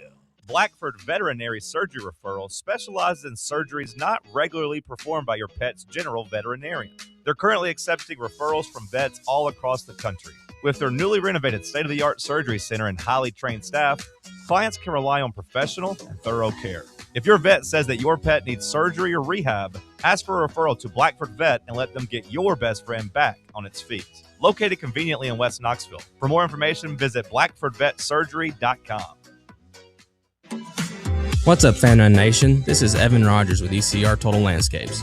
We're excited to continue our free stump grinding promotion with Fan Run Radio this year through March 31st. If you've got problem trees in your yard, give us a call and we'll come out and cut them down and grind the stumps for free when you mention you heard us right here on Fan Run Radio.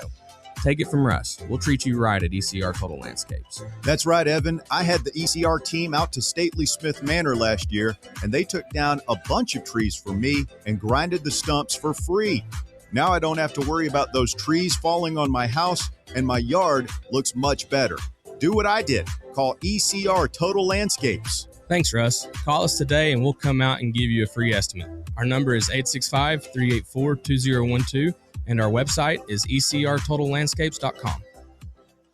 At Knoxville Insurance Group, they understand the challenges many consumers face when searching for insurance coverage. That's why whether it's for you, your family, or your business, they create a coverage plan specifically for your unique needs. Knoxville Insurance Group is an independent firm, which means they aren't beholden to just one insurance company. They search multiple companies, acting as your negotiator to find you the best possible policy and price. Start a quote in minutes at KnoxvilleInsuranceGroup.com or call them today at 865-694-9788.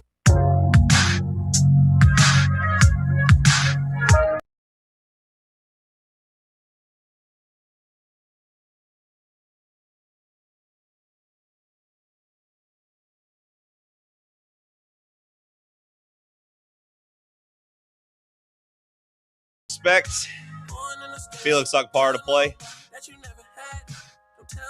I feel like it, but I mean, I don't.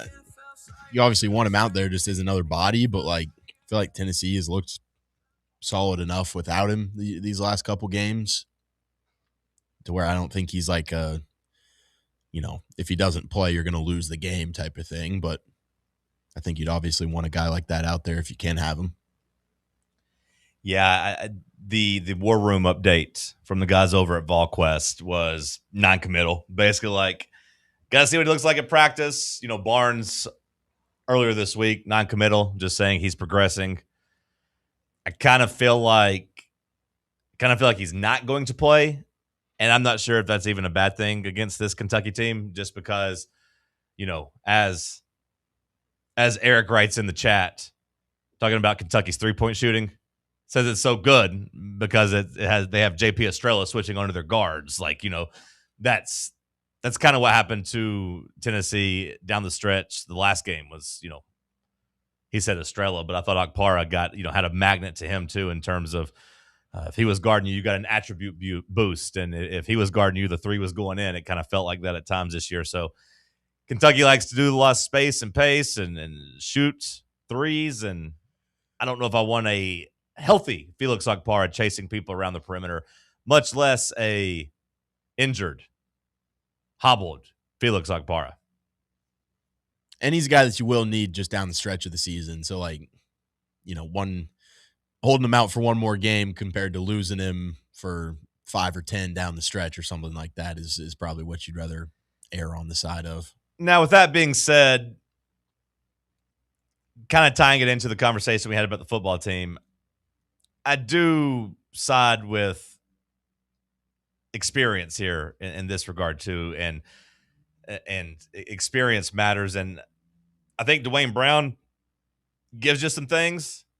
Like, I think he's pretty good offensively, but I don't know if I want to trust him on the road at Rupp, and I don't think he necessarily fares much better chasing guys around the perimeter either. Like, this might be a game matchup dependent where we just see a lot of Amari Evans, and like, he's going to have to play big and he's going to have to play good. And Boswell is going to have to continue doing his Josh Hart impression and being out there, being bigger, rebounding and helping do things. And Nate's going to have to protect the rim. All of those things. Over under 21.5 points for Nate Ament. You going over or under? I mean, I'll go over. He scored 17 on 7 attempts last time.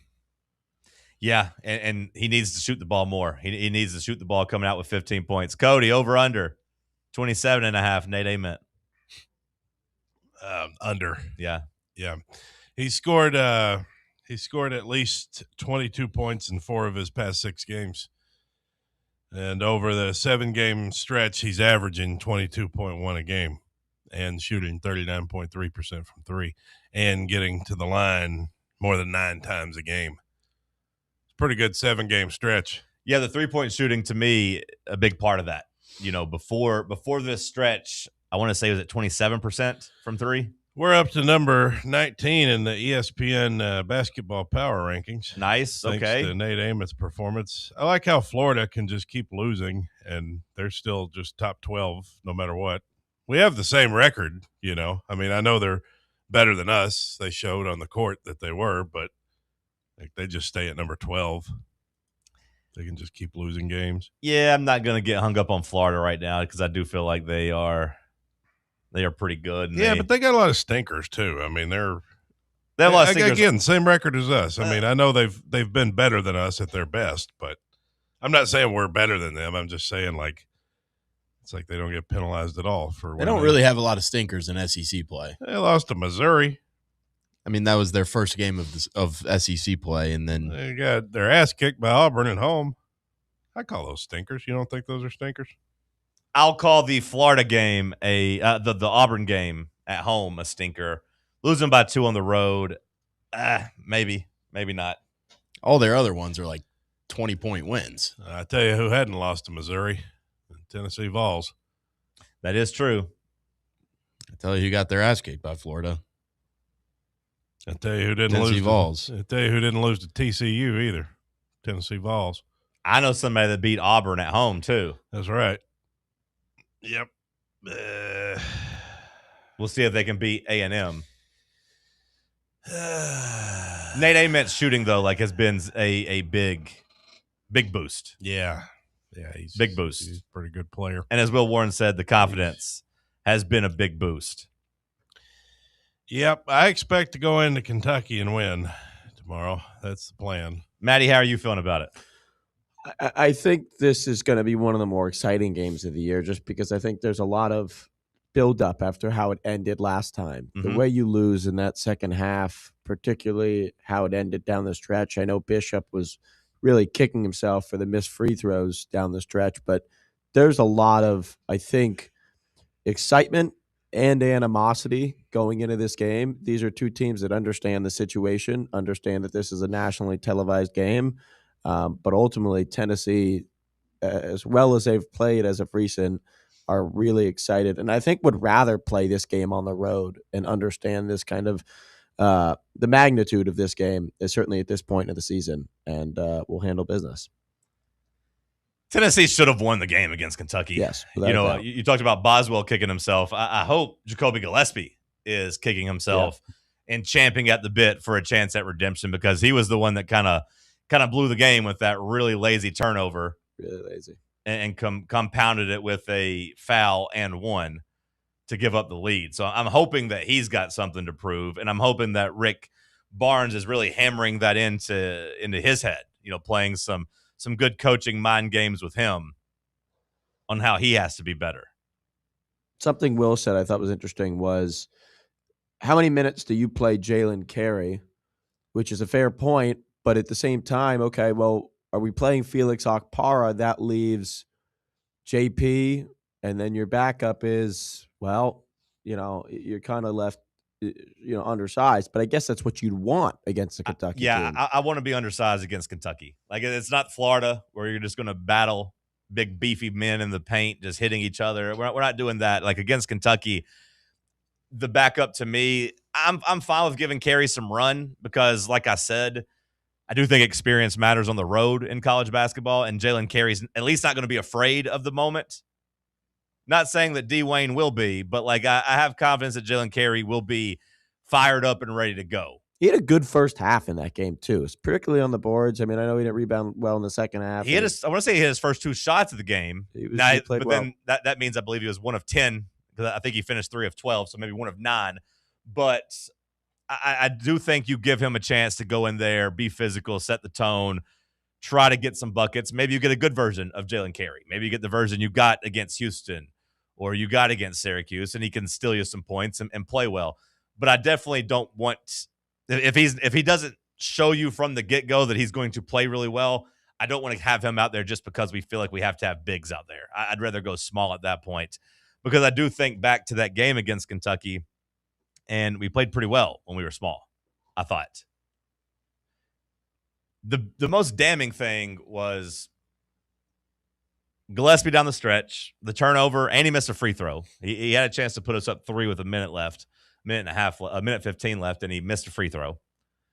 Had the turnover. So, to me, he's number 1. But number 2, and you could maybe say this is bigger, but we literally just did not get any loose balls in the second half. They beat us to every loose ball, every rebound, every ball that had a chance to be stolen. Kentucky got to it, and like I said, they just kind of wanted it more. I'm hoping that Tennessee comes out and plays with the same level of aggression and fire that Kentucky had in the second half against us. There's no way. This cough button. There's no way that we don't play our best in this game, like effort-wise. Yeah. I think I'd be very shocked if we are not the better team effort-wise. Now, you might still get beat. Sure. Like you could go up there and they're just shooting the ball well or whatever, and it doesn't work out. But I would be bewildered if we lost the game like we did last time. Sure. Because, I mean, these guys, you know that they're looking to get their lick back, as you say. They'll be inspired. I've seen a early, at least on ESPN's bets or ESPN's website. I don't know I know ESPN bets not even a thing anymore, but they still post the lines. I don't know where the line's from, but it has Kentucky -1.5 early in terms of Kentucky being favored. Wait, ESPN bet's not a thing anymore? No, it's folding, right?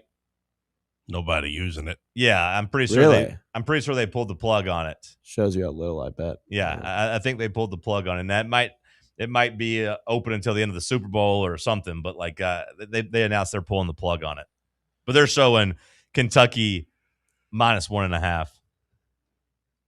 I've maintained I think that line's going to go back and forth between Kentucky 1.5, Tennessee 1.5, pick them. It'll be somewhere around there. Because right now in FanDuel, Kentucky 1.5 point favorites, but Tennessee is -124 at their +1.5. And the money line is Kentucky -114, Tennessee -105, which is basically a standard line. So it's a coin flip. It's a coin flip, right where I kind of thought it would be. We'll see where the action takes them. Any other thoughts about Tennessee, Kentucky? No, not really. I mean, just looking forward to the game. I'll take the under on Nate. Should be fun. 21.5. Bad news, Maddie. Well, I don't think it's his game. I don't think that's not to say he can't have 20. I think he can. I think this is a game where you're going to have to see the best of Gillespie. You're going to have to see the best of Boswell because that's what a game like this requires. It's a guards game. You roll the ball out there, Nate Amon gets 20, Maddie. All you got to do is roll the ball out there. He's scoring 20. All right. Now, I will say that I need Nate to play a good first half. I know that he's a second-half player, or at least has been over the last couple games. He's kind of morphed into a second-half player. I don't want him to come out and lay a stinker in the first half. I think it's going to be a lot tougher to get going in the second half on the road against Kentucky, especially if Tennessee's struggling in that game or losing. I'd like for him to come out on a mission from the get-go. Nate's going to have 22.5. He's going to have 22.5? Yeah. Either the first half or the second half. He's okay. Have 22.5. But you had him under 27.5 for the game. That's right. So you think the other half is going to go very poorly? That's right. Okay. You take your pick on which half he'll have the 22. Josh writes in saying this game is about Jacoby. Says no one's talking about Gillespie. Now, I will say Gillespie has been a little bit of a forgotten man. Like, I think it's aging well, me saying that he's actually Robin here and that Batman is Ament. I think that's kind of what's happened here, but he is still going to be very important in this game. Who's the Joker? Ethan Berg? Yeah. I think that's fair. He works hard. He puts in the effort. Hey, he's making some good money to come here and sit on the bench, so I'd be happy too. Barnes always commends him on his effort. Yeah. And the work he's putting in. So he's trying. He's just not a very good basketball player. But experience. Jacoby Gillespie's got that. Hopefully he comes out and plays well, which he did against Alabama. You needed a good Jacoby Gillespie against Alabama, and you got one. I mean, he didn't have the three ball going, but he was an artist at the rim. John Morant-esque at the rim with the way he was finishing his layups. Didn't have the shot going, but got there and was making buckets and still getting to the rim and still chipped in 24 points. Like, I don't know if he'll have that same level of success against Kentucky, but he had Alabama's bigs in hell. That was your last, super big road game on a Saturday night. So hopefully the formula is kind of the same as far as I'm concerned. You need a couple role players to step up, but just like they were against Alabama, your stars got to be stars. Nate and Jacoby are your stars. They got to play like it.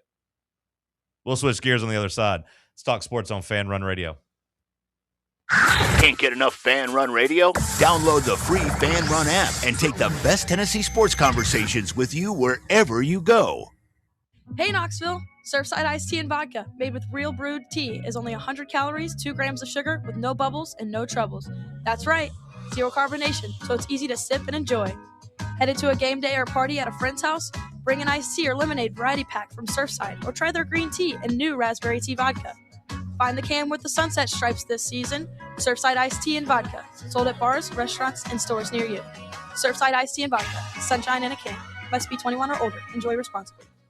Blackford Veterinary Surgery Referral specializes in surgeries not regularly performed by your pet's general veterinarian. They're currently accepting referrals from vets all across the country. With their newly renovated state-of-the-art surgery center and highly trained staff, clients can rely on professional and thorough care.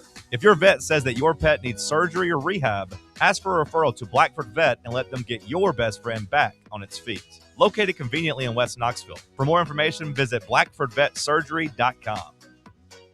A brand built in Tennessee and born from the love of the game, Inward Half revolutionizes golfing comfort. Crafted by a former pro and dedicated enthusiast just like you, our luxury performance wear guarantees you stay cool and comfortable through every swing and every day.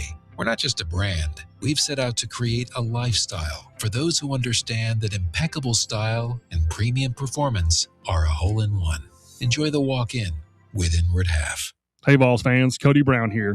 I grew up right here in Tennessee and know what it means when someone says, I've got your back. That's why you can trust Farm Bureau Insurance of Tennessee. Whether it's your home, your vehicle, your family's future, or the business you built from the ground up, we will show up for all of your insurance needs. We are Tennesseans who understand what matters, which is doing right by you. Insurance is not all about just paperwork and policies, but it's about the people we insure every day. So if you want insurance that hits home, give me a call at 865-992-3871. Go Vols.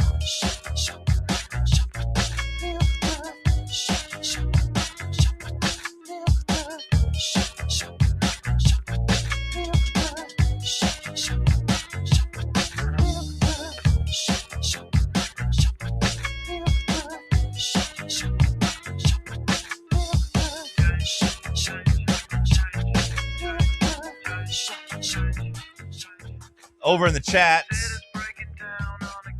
tell Maddie that the Miami Heat's offer for Giannis was so good that the Bucks are holding him hostage. Nobody said that. Yeah, they did. Check the YouTube chat right here. You said that. No, I didn't.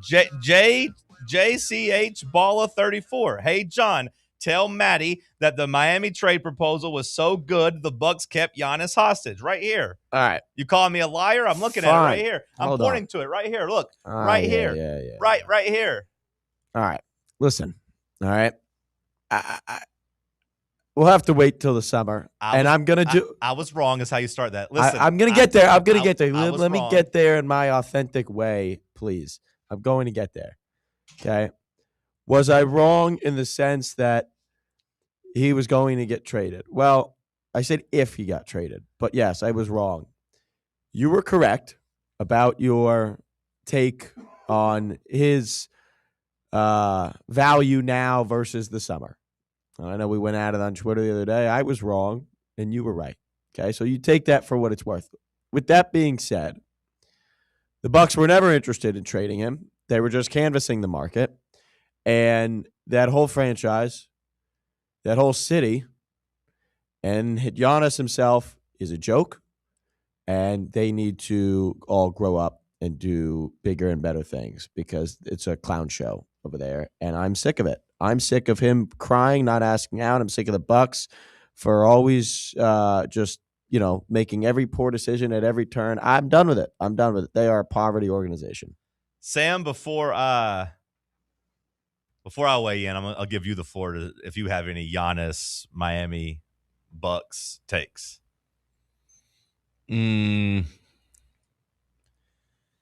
I feel like that says a lot about your team if you're choosing to live in Milwaukee over Miami. Mm-hmm. Now, to address Maddie, I was right. You are. Which is rare, by the way. No. In our comparisons, No, I'm rarely it's not. wrong. No, that's not true at all. Rarely Maddie. wrong. not true at all. And it turns out that the poo-poo platter that you said was such a good offer, they looked at and said, we're good. No, that's not what happened. All right. But that's not true. And Pat Riley is a joke. He's been one as of recent, yes.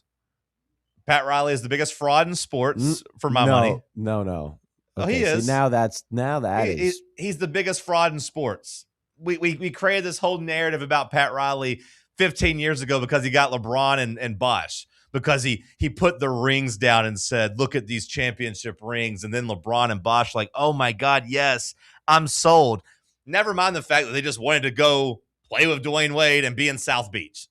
That's what happened. There's nobody on this planet that would agree with that take. Not one person.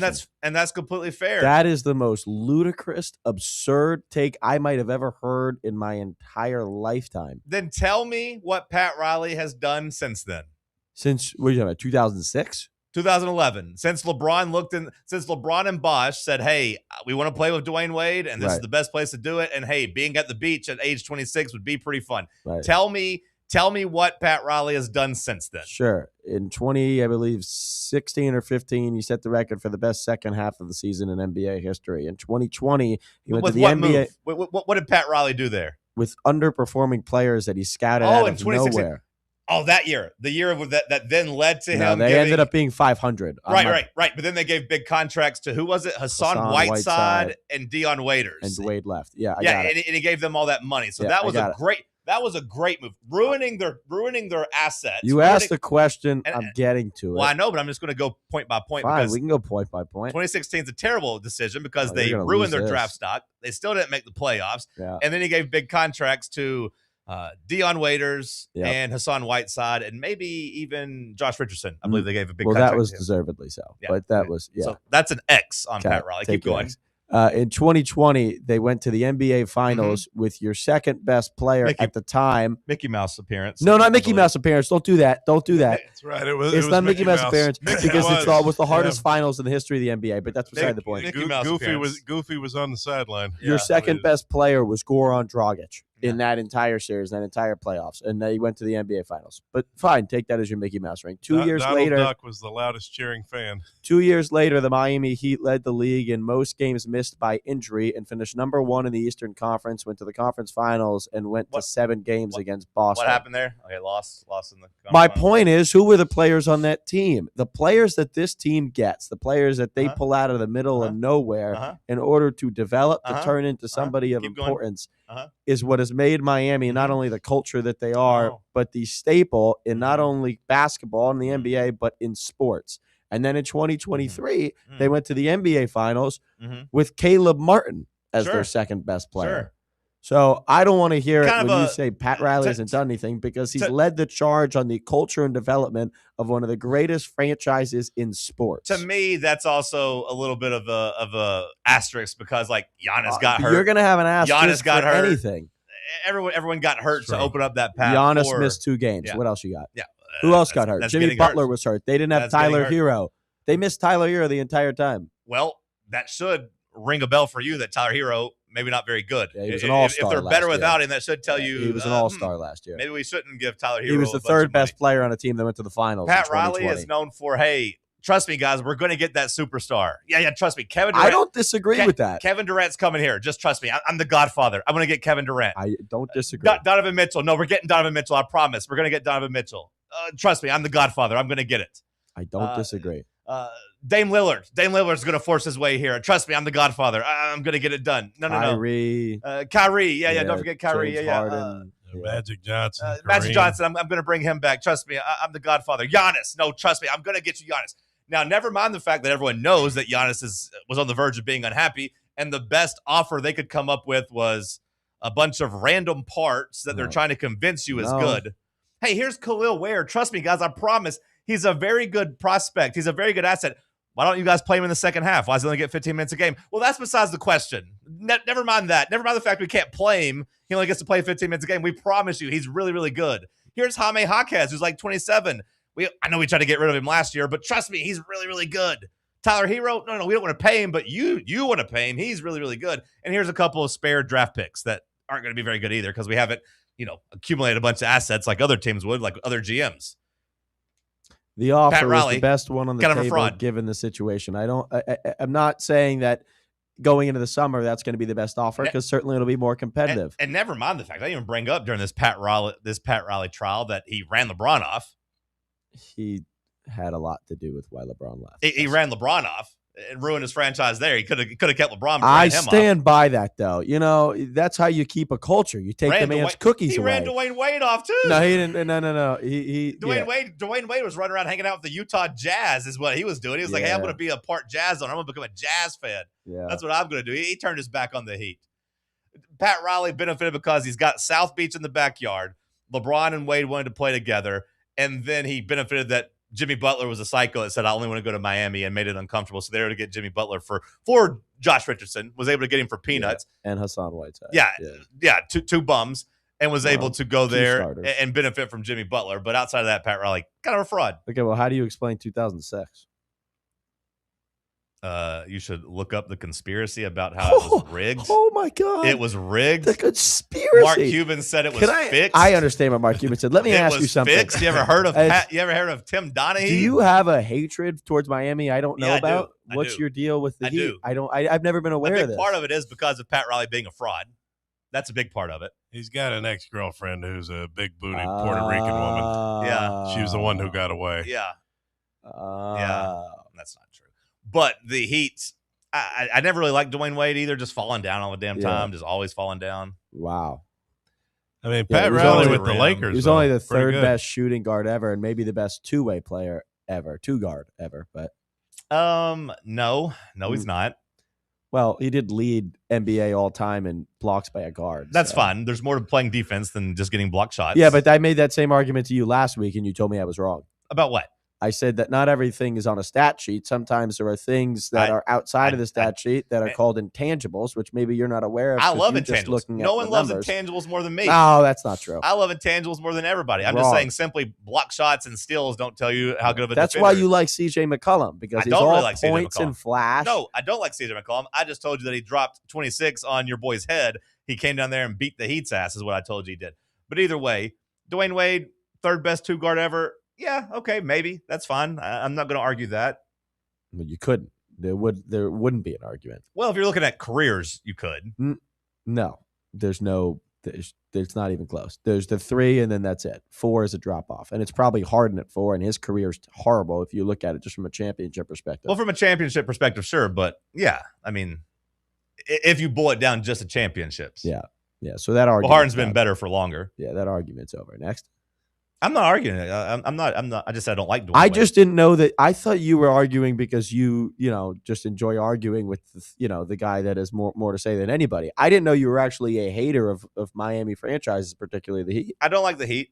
I didn't know that. That's new information to me. But it's kind of irrelevant information because everything I said was right. Well, that's not true. I just told you, that's like false.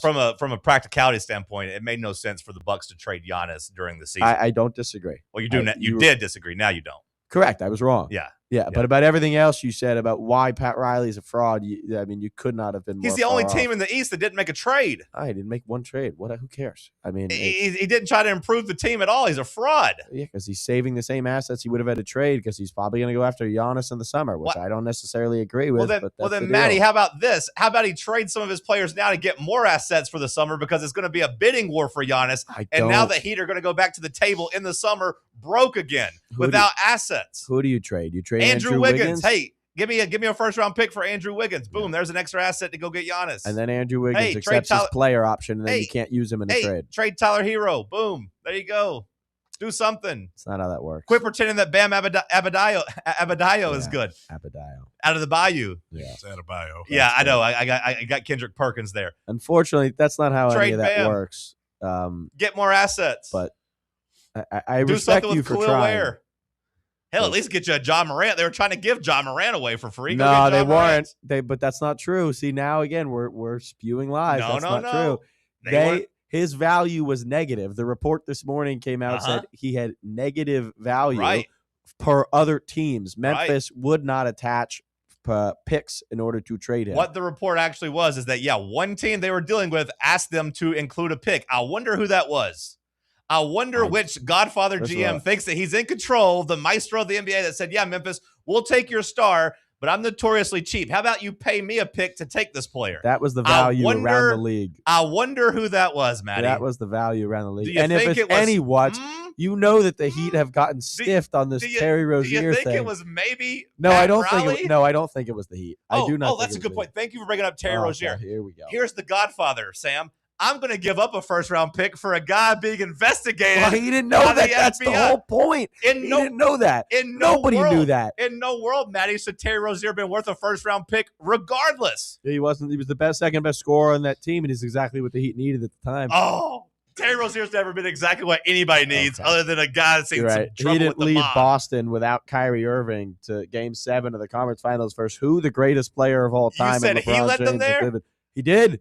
Terry it was Rozier? Tatum and him. It was the only two players on that team. It was who and him? It was Tatum and it was Rozier. Then I would say that Jason Tatum's probably the one that led him. Jason Tatum's never led anything ever. I would probably say Jason Tatum's the one that led him.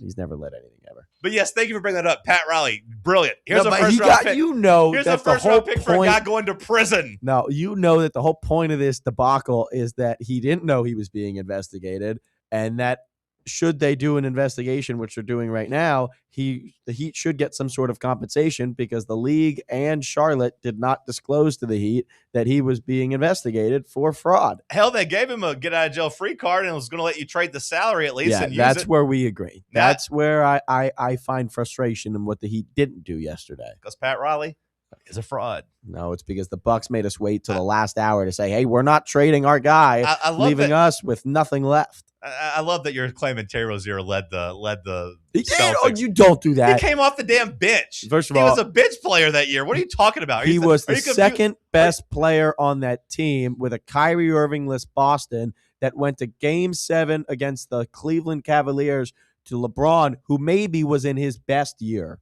That's just a lie. But it's not a lie. It's just a not a lie. I can tell you what, it's not one. You can sit here and try to lie to other people. That's just a lie. You can't lie to me, Matty. I've got you measured and weighed, brother. Measured and weighed. I speak facts, and you I've got speak nonsense. But I've got again, you measured as and I've weighed. said multiple times on here, it is the untrained eye that says things like that. Yeah. The untrained eye. Hour 2 in the books. We'll kick off hour 3 with some headlines. We'll talk some Super Bowl. Stick with us. Check out our new and improved website at fanrunradio.com. Got a flat tire? Strange noise under the hood? Don't stress. Roll into Matlock Tire and Auto Service. From oil changes and brake repairs to brand new tires, Matlock's certified techs do it all. Fast, friendly, and fair priced, Matlock is the home of the price match guarantee. Bring in any competitor's ad, and Matlock will match the exact same tire for the exact same price. Matlock Tire and Auto Service. 5 locations in East Tennessee. Visit matlocktireservice.com to find the location nearest you and schedule your appointment. Hey Knoxville! Surfside iced tea and vodka, made with real brewed tea, is only 100 calories, 2 grams of sugar, with no bubbles and no troubles. That's right, zero carbonation, so it's easy to sip and enjoy. Headed to a game day or party at a friend's house? Bring an iced tea or lemonade variety pack from Surfside, or try their green tea and new raspberry tea vodka. Find the can with the sunset stripes this season. Surfside iced tea and vodka, sold at bars, restaurants, and stores near you. Surfside iced tea and vodka, sunshine in a can. Must be 21 or older. Enjoy responsibly. A brand built in Tennessee and born from the love of the game. Inward Half revolutionizes golfing comfort. Crafted by a former pro and dedicated enthusiast just like you, our luxury performance wear guarantees you stay cool and comfortable through every swing and every day. We're not just a brand. We've set out to create a lifestyle for those who understand that impeccable style and premium performance are a hole-in-one. Enjoy the walk-in with Inward Half. You're listening to FM 105.7 and AM 1340, WKGN Knoxville, and W289CU Knoxville, Fan Run Radio. Yee-haw! I've been hooting and hollering ever since I started betting with the VIP Play app. VIP Play has more than 200 leagues, every bet type you can imagine, live betting and live hosts, all with 24/7 support from real live people when you need them. Start betting better with the VIP Play app today. Don't be a better, be a better with VIP Play today. Download VIP Play today or head to VIPPlayApp.com. Make sure you use the promo code FANRUN to take advantage of their welcome bonus and so they know that we sent you. Gambling problem? Call 1-800-88-99789. Must be 21 or older and located in Tennessee to bet. Welcome to Axle Logistics, where excellence isn't just a goal, it's an energy. As a leading third-party logistics company, Axle is powered by an award-winning culture built on a work hard, play hard mentality. Here, the drive for success is contagious and hard work never goes unnoticed. Whether you're just starting out or looking to level up, Axle Logistics is the place to launch your career. Join us and take your ambition to the stars. To learn more, visit axlelogistics.com. Round 3. The world's greatest radio show. The world's greatest radio show in Tennessee. Power Rankings, Tuesday Trivia. John Reed and Cody going wild, no Olivia. Wood grain on my leather seats. I got the whole team eating like I'm Johnny Eats. Morning booming from 7 to 10, ayy. Talk sports while I'm chewing a Zen, ayy. Talk sports while I'm riding to work. All the ops take a ride in a hearse. East Knoxville. Morning booming from Hour number 3 kicking off here in the White Claw Hard Seltzer Studios. You know, Cody, maybe they should have investigated Terry Rozier after Game 7 of that series. They maybe could have found out the whole gambling thing was happening after he put up a 2 for 14 in Game 7 as he was trying to carry the Celtics. 2 for 14 with an 0 for 10 from 3. The Fed should have been knocking down his door at that very moment. Hour 3 headlines. What you got, Big Muck? Well, thank you, John. It's about time to read the news here. It appears that Virginia will be without one of their top wide receivers because he's a rapist, allegedly. The receiver, Jamal Edrine, was arrested Thursday and charged with 1 count of rape and 1 count of abduction. The school said he's no longer enrolled. So the Who's, is that what they call them? The Who's will be down a receiver this year. Virginia released a statement saying he's no longer at the school. So I do like that you tell me we have so much news and it started with Virginia losing a wide receiver, but at least there's a lot of other news. There was some criminal stuff to get to it, but yes. Unfortunately, I was kind of laughing at the idea of you starting with a Virginia wide receiver, and then it's not a laughing matter. Yeah, it's the rape. Yeah, you got to the crime of it allegedly, and I had a smile on my face, so that's not going to age well.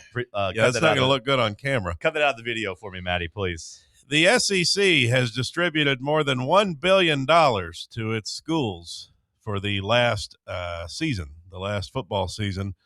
Over $1 billion dispersed among the 16 SEC universities for last fiscal year. The total distribution jumped more than $200 million from the previous year. Yeah, it's just crazy seeing that put in perspective. I remember when that was kind of the only thing keeping Tennessee afloat. Yeah. Like during the times when we were having to pay all the buyouts, all these coaches, and you were just waiting for that yearly check to come in. You're waiting to get bailed out. Now, I want to say I saw David Ubben from The Athletic say that it was the payment was like $20 million, give or take, like $21 million, I think is what he said, or 17. Either way, that's what it was in 2011. Yeah. And now it's up over $70 million per school. It's an excessive amount of money. Just in 15 years. I mean, that is more than tripled. Yeah, the game is growing. That is a crazy growth. Even with the growth of the game, however, the LA Bowl is not able to continue as it will be shutting down after just 5 editions. The LA Bowl no longer. The organization announced on social media yesterday that the bowl game would no longer be happening. It was established in 2020 as another national showcase for the multi-billion-dollar arena complex built by Rams owner Stan Kroenke. It began play in 2021 with Jimmy Kimmel as the title sponsor. But it is now going away. No more LA Bowl. Oh, man, I'm going to miss the LA Bowl. Really? Oh, no. I didn't think it's But you something said we had a you'd lot care of about. news. Give me Yeah, some we news. got news. Give me good news. The Lady Vols. Yeah, now we're talking. Yeah, they won their game last night at Georgia. Let's go, ladies. 82-77. It took overtime, just like it did for the men a few days before. 40 minutes were just not enough. We needed 5 more to decide what was going to happen. The ladies got the win 82-77 over the Georgia Lady Bulldogs. Z Spearman scored 23 points, and Mia Paldo added 21 for Tennessee. Was Kim mad after the game? I didn't see any quotes from this. Was she mad? She's always mad about something, or kind of saying we got to be better at something else. Yada yada yada. I don't know. We're still at the top of the standings, right there with South Carolina. Both teams have 1 loss, and we will be. I have seen that she's been complaining about the UConn series, which we're playing them 2 more years. Next year and the year after that. She's saying she likes the game, she appreciates the game, yada yada yada. But she says playing it in the middle of SEC play is dumb, and she doesn't want to do that anymore. So that's too tough. Yeah, I don't know why they have to do that. Says we have just a certain amount of bye weeks and that we actually need those for rest or to kind of get a break because we're playing in the toughest conference in America. So, if we're going to do the UConn game, let's do it early in the year as more of a non-conference showcase versus, hey, you're getting ready to go play South Carolina. How about you stop and play UConn right quick? Yeah, it's going to be a tough one. The ladies back in action on Sunday, 3 o'clock, ABC. They play South Carolina, right? South Carolina, that's right. And that's out South Carolina? That's at South Carolina, 3 p.m., so that'd be a nice lead into the Super Bowl. What do you project the point spread to be? Oh, I mean, South Carolina will probably win by 12.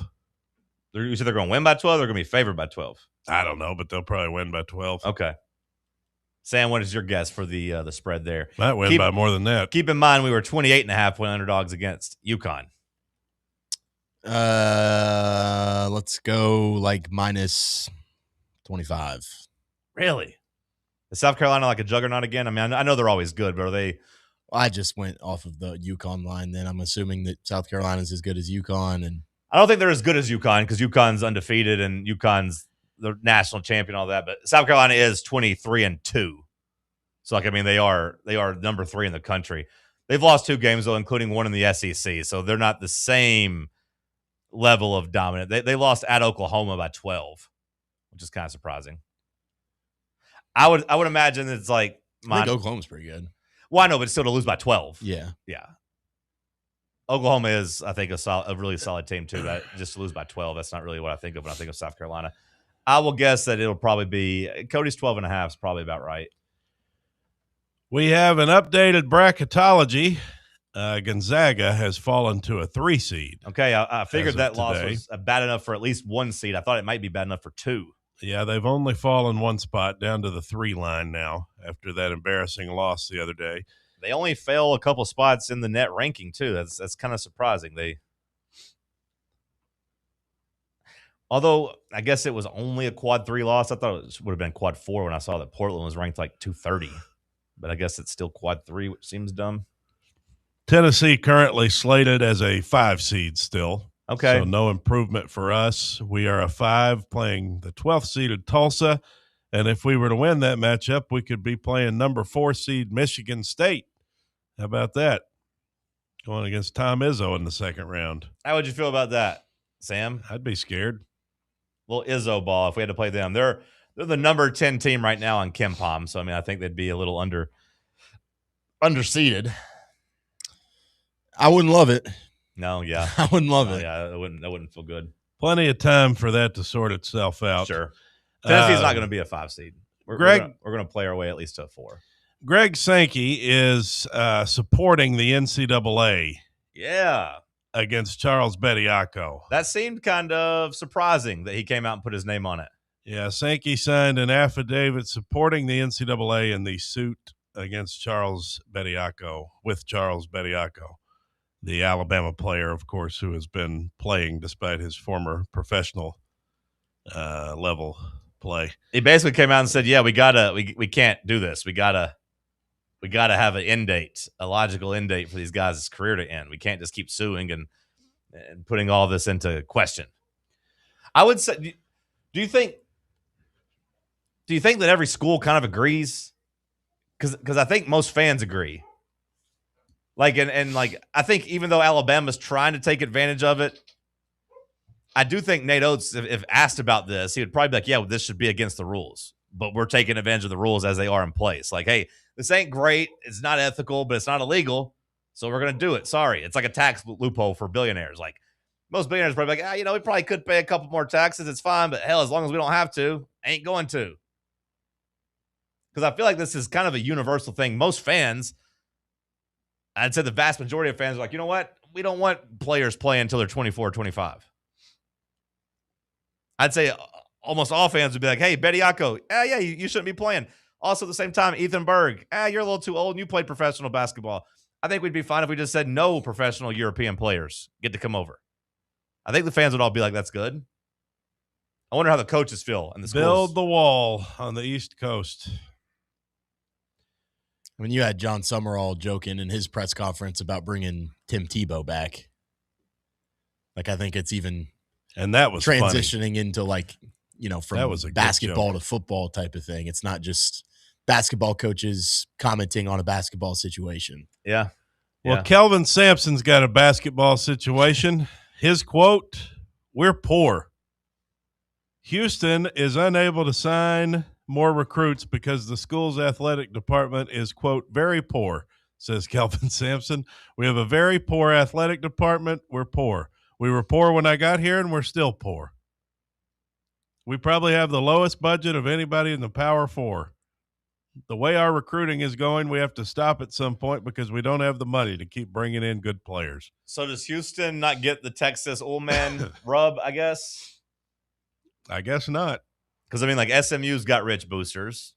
Texas has got rich boosters. We know Texas Tech swimming in it. Does Houston just not have any of those guys? I guess Houston's just poor. That's what Kelvin Sampson says. That's kind of interesting. Says we were poor then, we're poor now. We're going to continue to be poor. Ain't got no money coming in. Matthew Stafford has won his first MVP and says he will return in 2026. Way to go, Stafford, winning the MVP. Some other awards: Myles Garrett, Defensive Player of the Year. Jackson Smith Njigba wins offensive honors. And also the Cowboys picked to play in the NFL's first game in Rio. Yeah, they might be playing the Titans in Rio. Sam, how would you feel about that? The Titans are one of the potential opponents they have, because they're losing a home game. So they're saying it's not a division game. So basically, the Titans were one of like 4 teams that it could have been, maybe. I hate it. Yeah. Yeah. I mean, I hate international games. I'd be happy if the Titans didn't lose a home game. Sure. Because I imagine we're going to get to international. Like, I think that's pretty much a foregone conclusion, right? The Titans are going international this year. I think I've seen people talking about. Is there like a rotation or something? I don't know. I think I don't know either. I've just seen a lot of the Titans people say that like they're playing an international game this year. Speaking of the Titans, Mike Vrabel, whether or not they AP Coach of the Year, lose a home game or not. Good for Mike Vrabel. That was as good of a race as we've had in sports for an award for Coach of the Year. You could tell me 5 different guys won it, and I would have been like, yep, they deserve it. Christian McCaffrey, the Comeback Player of the Year. Okay. And Larry Fitzgerald, Luke Kuechly, and Drew Brees highlight the 2026 Pro Football Hall of Fame class. Larry Fitzgerald may be the most impressive Hall of Fame wide receiver when you look at just the guys he was stuck with his entire career throwing in the ball. Hey, here's like Carson Palmer, who's kind of washed. Here's Kurt Warner, who's kind of washed. And then here's a whole bunch of trash. Good luck. Also, come on, give Adam Vinatieri some love. What did he win? He's in the Hall of Fame, too. Oh, okay. Adam Vinatieri means more to most people than Luke Kuechly. Not in Carolina. No, not in Carolina. And another. If you had 150,000. And in other news, reports have surfaced. You had 150,000. Are you unfamiliar with the song? I don't know it. I know. Maddie, do you know the song? Definitely not. Sam, do you know the song? Nope. You guys haven't seen that guy? The old black man that sings the song and he throws Monopoly money and he's like the big Panther super fan. he was doing it like in his basement, and like he's probably at one point it looked like he might just. I don't know if he was all there or if he was just doing it as a bit or what, but it took the internet by storm. What's your screen time? That's a good question, It's Matty. high. I know it's high. My screen time is high, but a lot of it's because I watch 3 hours of basketball a night on my phone. So like that is an extra 3 hours in there. Between now and when I go home, it'll be about an hour and a half. But then at home, it could go anywhere from. Are you a TikTok or an Instagram Reels guy? I'm an Instagram Reels guy. Okay. Yeah. I like watching the girls get dressed. I like to get ready with me. Right. I look for fashion tips for my woman. Alex Earl fan or? I liked her on Dancing with the Stars. Yeah. But I haven't actually seen any of her content. Okay. Right. Go ahead, Cody. But I like the transformation. Sorry, Cody. Thanks, Matty. I appreciate you allowing me to read the news. Reports have this guy surfaced. was on the Manning cast. Peyton Manning and Luke Combs watched this guy dance. I've never heard of him. Reports have surfaced. This is very important news. You spent too much time on the political side. I have very important news. I like old black man dancing and singing a song. I had an hour of my news stripped away. I have very important news to read here. Having the time of his life. Getting to go. He was doing a damn Wake Forest game. Ski jumpers are injecting their penises with hydrochloric acid to fly further. You should lead with that other than the Virginia losing a wide receiver. Reports have surfaced. This is from the New York Times. This is huge. Literally. Reports have surfaced before the Winter Olympics that alleged ski jumpers are injecting their penises with hyaluronic acid, not hydrochloric acid, hyaluronic acid to fly farther. And the World Anti-Doping Agency is investigating the matter. These ski jumpers are injecting their penises. Yeah. To fly further. Who would have known you could do that? Yeah. That's like the swimmers that shave their legs so they swim faster. Well, it's like that a little bit, except as if they were shaving and cutting off their, maybe. But right. But like from a, physics standpoint, sure. Like who would have thought of that? I think if you looked at a dolphin, you'd be like, oh, he doesn't have any hair. So, like, I need to have the least amount of hair as possible, too. Like that I at least don't logically. think that's how they got to that conclusion. I mean, maybe. Like, hey, they have no hair. No. Hair slows you down. Now, I do wonder how they got to this point where, like, hey, if we inject our penis with this type of acid, it's going to make us fly fall. They're saying that apparently you get a bigger suit because you got a bigger piece, and then you have more fabric in your suit, which then acts as kind of like a sail for like a boat in the wind. Right. How So you have a about that? bigger suit and you have more fabric. So what kind of who's they? What an Who's advantage for those with Olympians, massive Matty. penises. No, it's not. If you actually have the massive penis, it's not an advantage. I thought Sam just said it is an advantage. You need to get the shot, and it makes your penis bigger. But then does it go down by the time you actually get in there? I would imagine. I think you just want a bigger suit. Right. Well, you would think it would be a problem aerodynamically if you had a huge penis, keeping as it's slicing through the snow. I need to know this. Is this keeping their penis bigger or just temporarily swelling it up? Well, that I don't know. Because in my head, it's behind a paywall. In my head, it's temporarily swelling them up, and then they get a bigger suit when they get measured in, and then they have the extra fabric. If they just got big hogs and the hogs stay big, I don't know if that that helps with the extra I don't fabric think of the hog suit. is an appropriate term here. Penis is the scientific term that we've. Okay. If we're trying to be professional. Sure, my bad. And one other note, an Olive Garden cook has killed himself by dunking his head into a searing hot deep fryer, according to police. This happened in Williamsport, Pennsylvania, last Friday afternoon. I found that the latter half of your news today was much better than the former. Did you? I did. I enjoyed the latter half of that. Well, good. I'm glad you enjoy it, Maddie. An Olive Garden cook has died after dunking his head into a searing hot deep fryer. What a way to kill yourself, huh? I mean, this guy's pretty creative. Do you think he rolled around in the batter first and like breaded himself before he did this? I don't know. I mean, if you're going to go out. Like dip your head in the egg wash and then roll it around in flour for a second and then dip it in the deep fryer? So on the news, Pretty someone gruesome. posted a photo of the New York Times article and said for every 2 centimeter increase in suit size circumference, lift increases by 5%, which is the equivalent to an extra 5.8 meters in jump length. Wow. You would look it up, Sam. You know, I used to have You a would football look it up. coach that told me for every 10 pounds you lose, you gain an inch on your penis. I don't know if his math was exactly right, but I'm like, so if I Never lost know. 100 pounds, it'd be up to 8? He said, that's right. I don't know if he should be talking to you about that. Yeah, on hindsight, our coaches were kind of problematic. Yeah. It was a different time, though. Shout out to Todd from Inward Half for sharing a tidbit here. The allegation is that it just temporarily enlarges their penis. So it doesn't keep their hogs bigger. It just swells it up a little bit.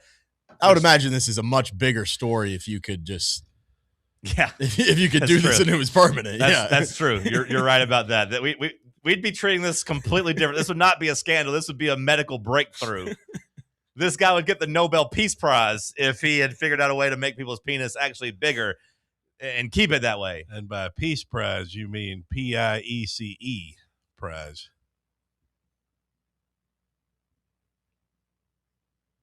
Sure. Yeah, I see what you did there.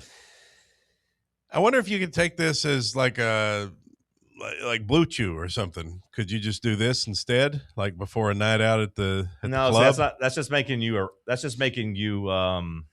Erect is fine to use. Yeah, okay. That's just making you.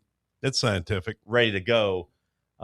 Throbbing erection. Whereas this is making it bigger than it usually is. So I think in your scenario, the erection wouldn't actually create any type of advantage there. Yeah.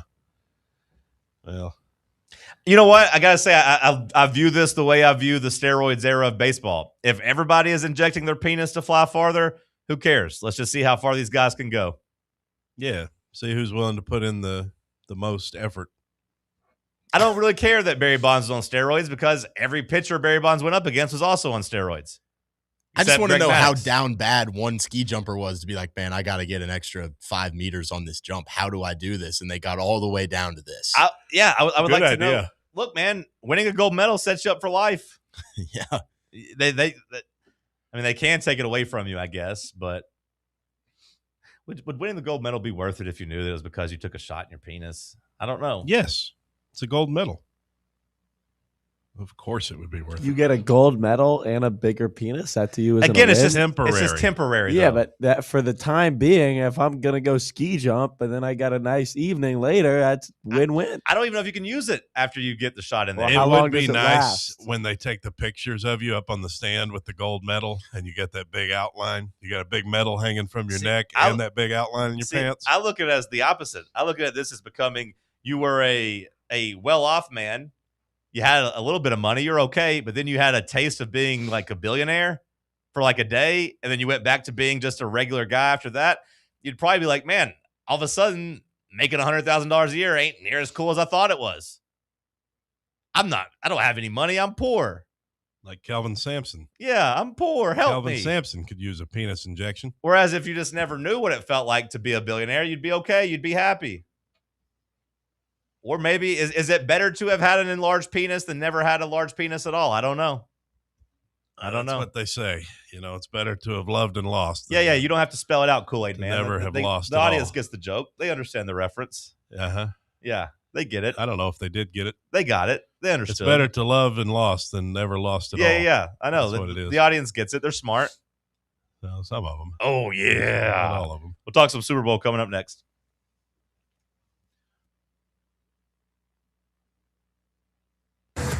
For the fans, by the fans. This is Fan Run Radio, Knoxville.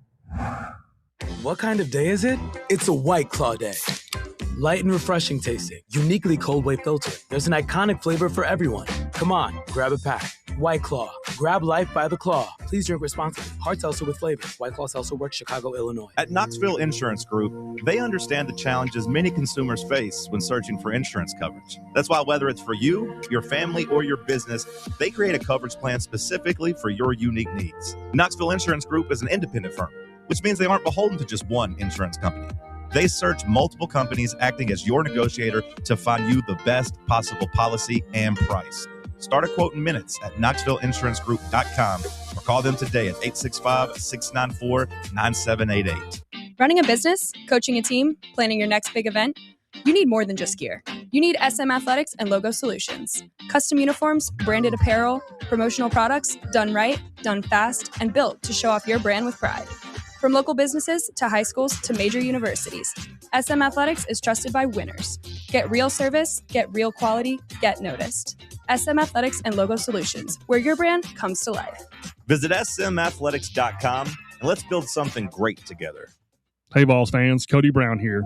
I grew up right here in Tennessee and know what it means when someone says, I've got your back. That's why you can trust Farm Bureau Insurance of Tennessee. Whether it's your home, your vehicle, your family's future, or the business you built from the ground up, we will show up for all of your insurance needs. We are Tennesseans who understand what matters, which is doing right by you. Insurance is not all about just paperwork and policies, but it's about the people we insure every day. So if you want insurance that hits home, give me a call at 865-992-3871. Go Vols. Citizens National Bank. Life is more fun with a Good Life checking account from Citizens National Bank, offering extra benefits including bank travel. This September, experience the perfect fall getaway on the New England Rails and Sails Tour, or join CNB in October to chase the Northern Lights in Iceland. Get in on the fun by calling 865-429-7935. Citizens National Bank. Banking never felt so good. Member FDIC.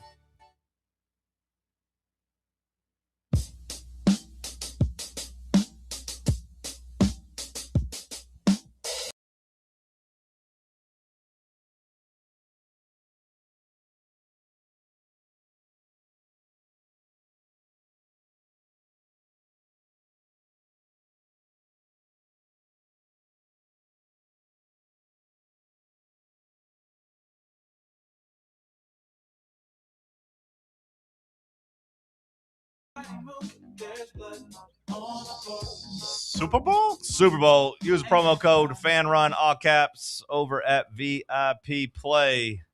It's your last chance to make us look good till next football season. Must be 21 or older. Gambling problem, call 1-800-889-9789. Must be 21 or older and located in Tennessee to bet. Bada boom, bada bing. The legalities have taken care of. Let's talk some Super Bowl. Where do you stand here on this Friday morning? How you feeling? Has anything changed? Did Mike Vrabel, winning coach of the year, change your mind? Does Drake May's healthy reports that he's good to go change your mind? I think I'm going against the trend. I think the Patriots suck. Yeah. I think Seattle's going to kill them. The trend being that the underdogs of 4-0 underdogs yes. fare well in the Super Bowl. Underdogs ones of 4.5 or yeah, they've covered like 2/3 of games in the last 30 years or something like that, 20-something years. And you had a stat the other day that was 9 of the last 10. No, 10 of the last 11. 10 of the last 11. So favorites that are 4.5 points or higher are favorites are 1-10 against the spread, which means that the underdogs are 10-1 against the spread. The trend says take New England, but I'm going opposite. I'm taking Seattle. I think Seattle's a machine. So everyone else is zigging and you're zagging? That's right. I'm going to zag. You see the roulette wheel board. It's like, hey, it's hit red 10 times in a row. And you're saying, no, I'm betting black this time. Trust me. Yes, I guess, or green. I'm taking Seattle. I think they're going to win and they're going to cover. I think it's going to be a very boring Super Bowl. A very boring Super Bowl? Yeah, I don't think it's going to be a good game. Please save us, Kid Rock. Yeah, please.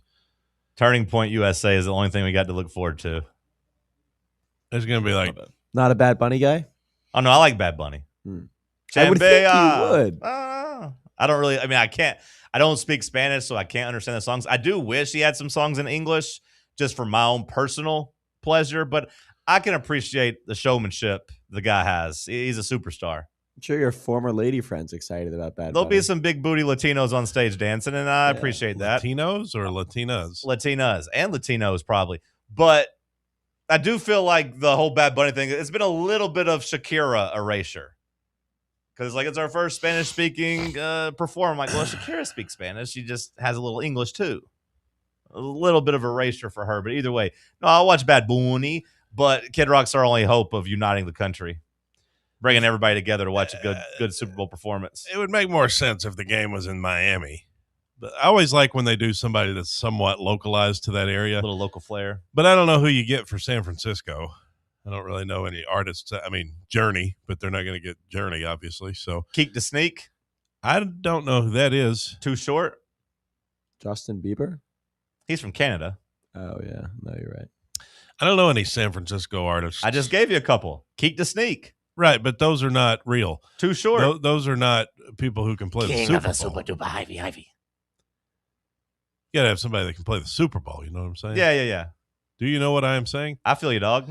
So, Bad Bunny, whatever, man. I mean, E40? I'll watch it. I'm not excited about it, but I'll watch it. Well, who would you have picked? Who would I have picked? Yeah. The Rolling Stones. Yeah, you would have. Yeah. That's who I would have picked. I'd have them do it every year until they die. But that's just me. I'm not in charge, Matty. John, who would you have picked? You would have picked Nicki Minaj, John? I mean, no. I like the pop singers, and Bad Bunny's the biggest artist in the world. So I got no issue with him. I mean, they've been flirting with Miley, and they've been flirting with Taylor. I would like to see Miley, honestly, if that is probably who I would have picked. Miley, Bieber, Taylor, I'd be fine with any of those. Now I think Taylor's bigger than the Super Bowl, so you don't have to go out and do it. She should, though.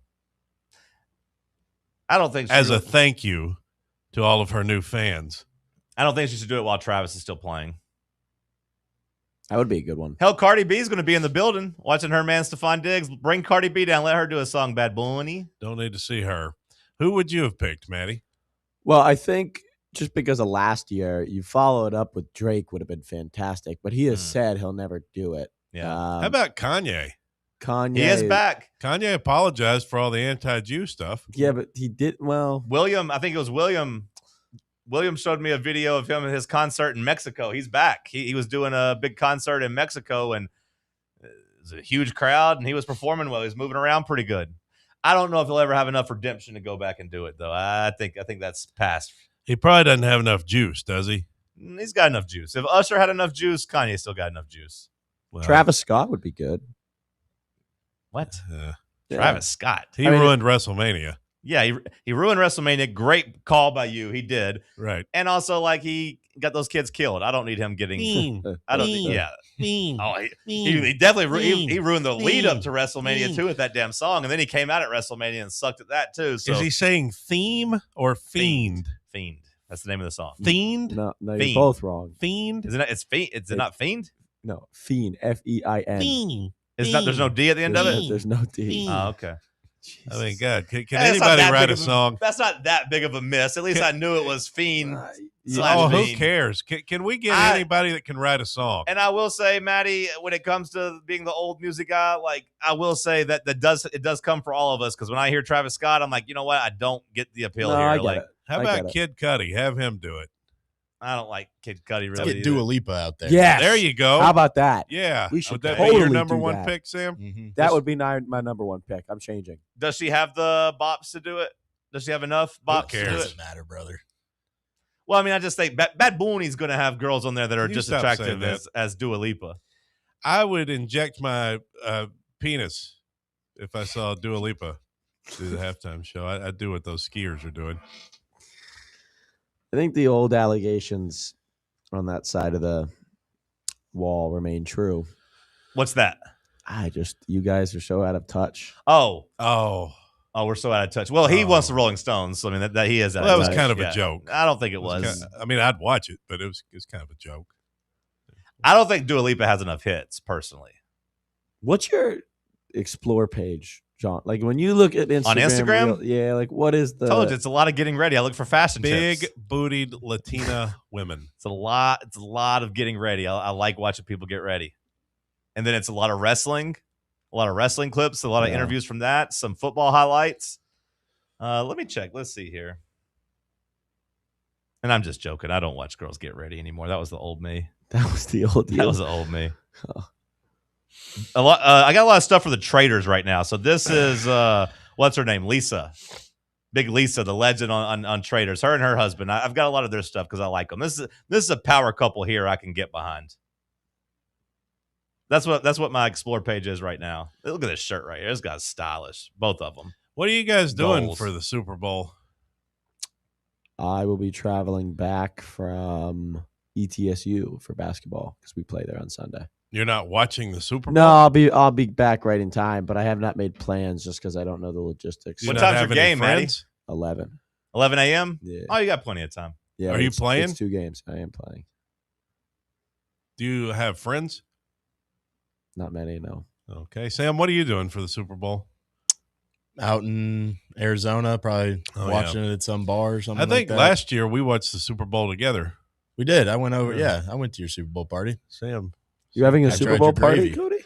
No, I'm not having a party, but I don't have any plans yet either, really.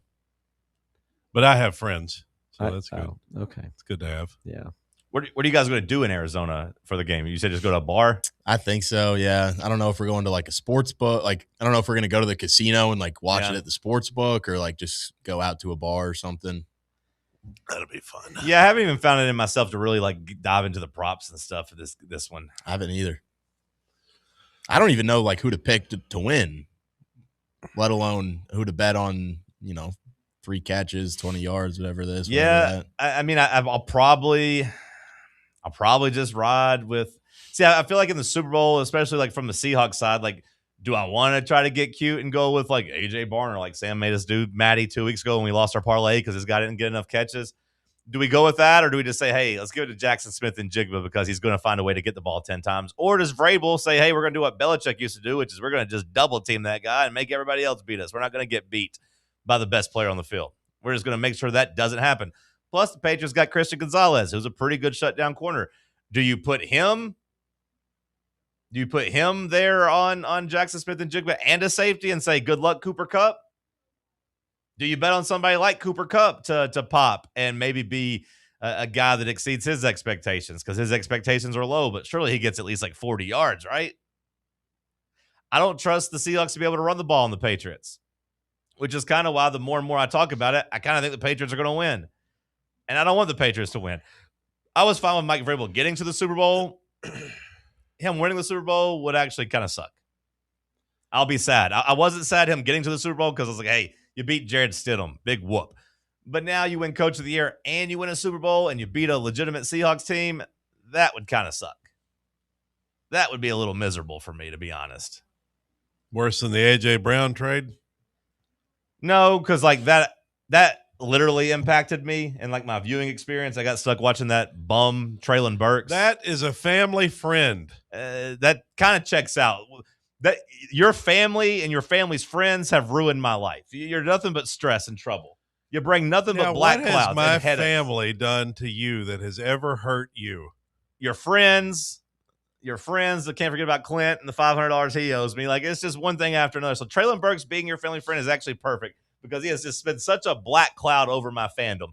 But no, trading A.J. Brown would still hurt worse because all of a sudden I didn't have A.J. Brown to watch on the field and I had no wide receiver. You had I had Traylon Burks and Robert Woods. Westbrook Akine. Yeah. He's good. Yeah. I remember Robert Woods. Yeah. He was fun like 8 years ago. Sure. With the Rams. Yeah, sure. Yeah. Cody, how would your friend Money Monster weigh in on the Super Bowl? What would he say? He was killed. Oh. And we haven't talked a lot about it as a show because it was such a sad thing that happened. This is new information to me. But he's dead, Matty. Oh, that's unfortunate. So, you bringing that up is honestly just a little insensitive. I apologize. I didn't know that he had died. Wait, Yeah. is he the one that put his head in the fryer? Well, no, but it was gruesome. It was gruesome. He Got was. John, did you know this? The police killed him. It was brutality of some sort? Yeah, I don't want to get into it. The Money Monster, there was some questions about his papers. Oh, no. It was a whole thing. Citizenship. And he went rogue and had a weapon. And well, they said he had a weapon. Right. Yeah. You never know what you can believe here. Yeah. I never knew him to have a weapon. What about his brother, though? He did have bouts of aggression. I'll say that. Is his brother going to possibly make a return at some point? His brother? I don't know if he has a brother. I was told he had a brother. Is there a pick for MVP if you were picking this game? I guess you have to kind of know who you think is going to win before you look at MVP. Sam Darnold. Really? I mean, he's the favorite right now, plus 125. I'm trying not to overthink it. Seattle should win, right? Seattle should win. You keep swaying me to New England. I'm not trying to sway to New England. And I'm not fully on New England either, but like all of these trends. I don't really care about the trends about the Super Bowl, although I do think 11 of them, I do think that's a pretty good trend. I do think that one actually matters. I do think there's something to this game being just kind of a roll of the dice. You just kind of shake them up and like it's a snow globe or whatever. Like you just it's not. Teams get out of their own comfort zone. Teams play outside of themselves. Teams are either super motivated or they just have a sloppy week. Maybe somebody on Seattle hasn't been locked in. You had the one guy, they were filming him limping to his car ride after practice because he hurt his ankle. There's just a whole bunch of stuff that can go wrong over 2 weeks. But it is hard to ignore 10-1 as underdogs of 4.5 points or more. It's hard to ignore, but it's also hard for me to ignore all the absolute blowouts and beatdowns that Seattle's been putting on teams this year. Sure. And the path that New England had. Sure. Like when you look at it from a 10,000-foot view and you just look at both teams on the field and don't overthink it, it's pretty clear Seattle's a better team, right? Like most everybody would agree on that, wouldn't they?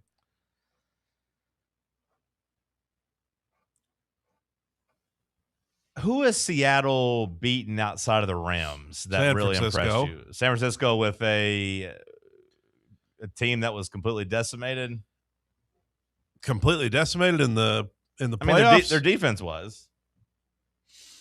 I wouldn't say completely. George Kittle, for their standards. I mean, George Kittle was out. I mean, like they didn't have their best offensive player. They're always second best offensive player. Aren't they used to playing that way though? I mean, San Francisco's always decimated. I'm not sure how good San Francisco was this year either. I think San Francisco got lucky that not lucky. They took advantage of a bad Eagles team. Well, there's a number of games in the regular season. I don't have the schedule in front of me, but they got a lot of just beat down wins. They did beat teams down. You are right about that. They beat down Carolina by 17. Playoff team.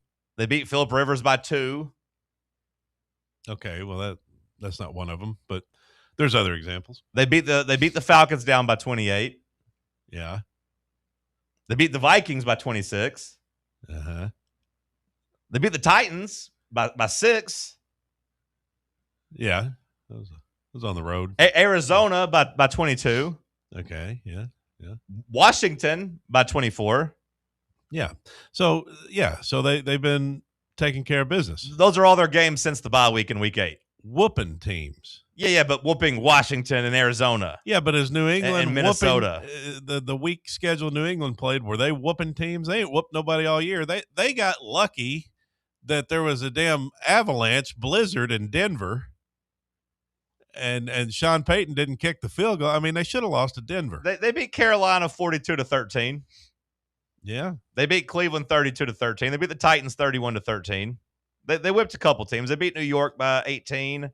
They beat the Jets 42-10. They beat the Miami in week 18 38-10. So they did whip some teams. I don't think it's completely fair to say they haven't. They wouldn't have beat Matthew Stafford. Well, I'm not saying they would or wouldn't have. I'm just saying they had a couple blowouts in their way too, in their favor. I'm just wondering, like, is Seattle as good as we think they are? I think they are. I think they could have easily lost that Rams game. Well, yeah, they could have, but I think that was your Super Bowl champion right there. And it might have been. It might have been. And I still think Seattle's better, but I just do wonder, like, we're not so far removed where they barely beat Phillip Rivers by 2 points coming out of retirement.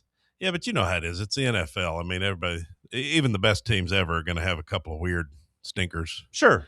As a wise man once told me, every team's a top 32 team in the NFL. They are, and the ball ain't round. The ball ain't round. That's true also. I just wonder if the Seahawks are actually 4.5 points better, if they are worthy of being this big of favorites over the Patriots. Is it possible the snowstorm hurt New England's offense and made them look bad? Is it possible? I mean, like, if Drake May plays well, and I do think you can kind of move the ball on Seattle's defense. Stafford did it. Stafford went up and down the field on him. Now, Stafford's MVP as well, but Drake May finished second. Stafford's a Hall of Famer. Yeah, but Drake May finished second in MVP voting. So, like, I'm not saying he's as good as Stafford, but, like, for most of the season, we viewed them as close to equals. Well, and they play in the same division, too. I think Stafford's more used to it. Yeah, sure. For sure. But I'm just saying, like, Stafford was able to move the ball against them twice. Like, he did it in December in Seattle, and he did it in the playoff game. I think the Patriots, if Drake May is healthy, I do think they'll move the ball. I think Drake May has been really good this year. You're saying Richard Sherman and Earl Thomas ain't going to be there to save you? Well, that's kind of the way I'm leaning. Is Cam just that, Chancellor, Bobby Wagner. Yeah, it's just I know the Seahawks defense is good. I just don't think it's that same level of great. No, it ain't that. I mean, it ain't the Legion of Boom. And I just think that if it's in a controlled weather environment, or at least good weather, and Drake May's actually healthy, I think they'll move the ball a little bit. And I have more confidence in New England being able to run the ball. And by that, I include Drake May, like being able to scramble and run the ball, than I do the Seahawks being able to run the ball against the Patriots. I think the Patriots up front, those boys are playing really well and stopping the run. Houston couldn't run against them. Denver couldn't run against them. And I understand that Houston and Denver had bad quarterback play in that game. I get that. But, like, they weren't able to really run the ball. And if you make Sam Darnold one-dimensional, are we really trusting that in the biggest moment? Houston and Would Denver. you say Seattle has better run games, though, than Houston and Denver? I'm taking Kenneth Walker over Houston's running back and Denver's running back. That is a fair question. For most of the year, I would not say that Seattle had, like, a great run game. Like, Kenneth Walker's been a beast. Well, I was going to say, he's been good in the playoffs. Yeah. He's been good in the playoffs. Before the playoffs, though, I did not look at him as a big strength. Sure. Like, as somebody had him in fantasy, I almost always kept him on the bench. Like, he had 100 yards against the Rams in December, but, like, outside of that, Sam, that's the only 100-yard game he had other than week 2 against Pittsburgh. Hasn't this Pat's run D turned it on into the postseason, though? Like, they weren't necessarily an absolute just stuffing unit all season long either. I think their numbers were good, but they're also playing bad teams. So, like, you're probably right on that. I'm just saying, like, I don't know if Kenneth Walker's all of a sudden morphed into an actual good running back. Against San Francisco, he was all over the place. 120 yards, 3 touchdowns. The Rams bottled him up a little bit. 19 carries, 62 yards. Like, that's kind of the stat line I think he'll have against New England. So, like, can Sam Darnold go out and beat them? They're able to go back to the Rams, but that Rams secondary, I trust the Patriots secondary a lot more. I trust Christian Gonzalez a lot more. Also, if you look at Houston and Denver from a matchup standpoint, like balance and whatnot, neither of those teams had a Jackson Smith and Jigba. Sure. Which they're going to put Gonzalez on him, I would imagine. They might put him and a safety. They might put him and a safety, which could leave Cooper Kupp a nice day for sure.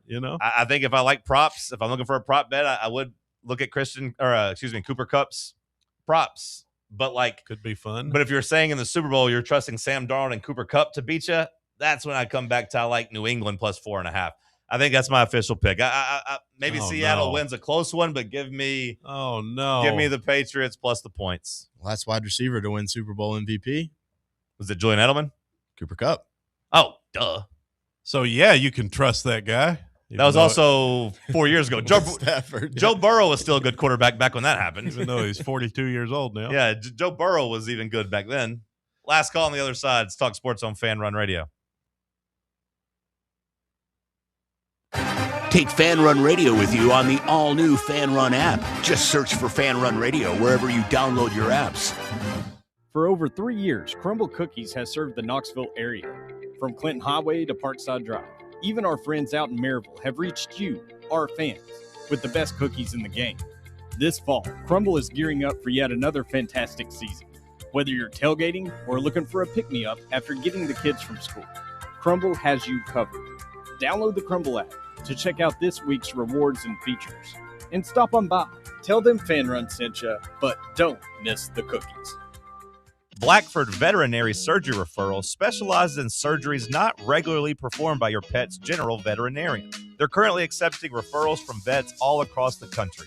With their newly renovated state-of-the-art surgery center and highly trained staff, clients can rely on professional and thorough care. If your vet says that your pet needs surgery or rehab, ask for a referral to Blackford Vet and let them get your best friend back on its feet.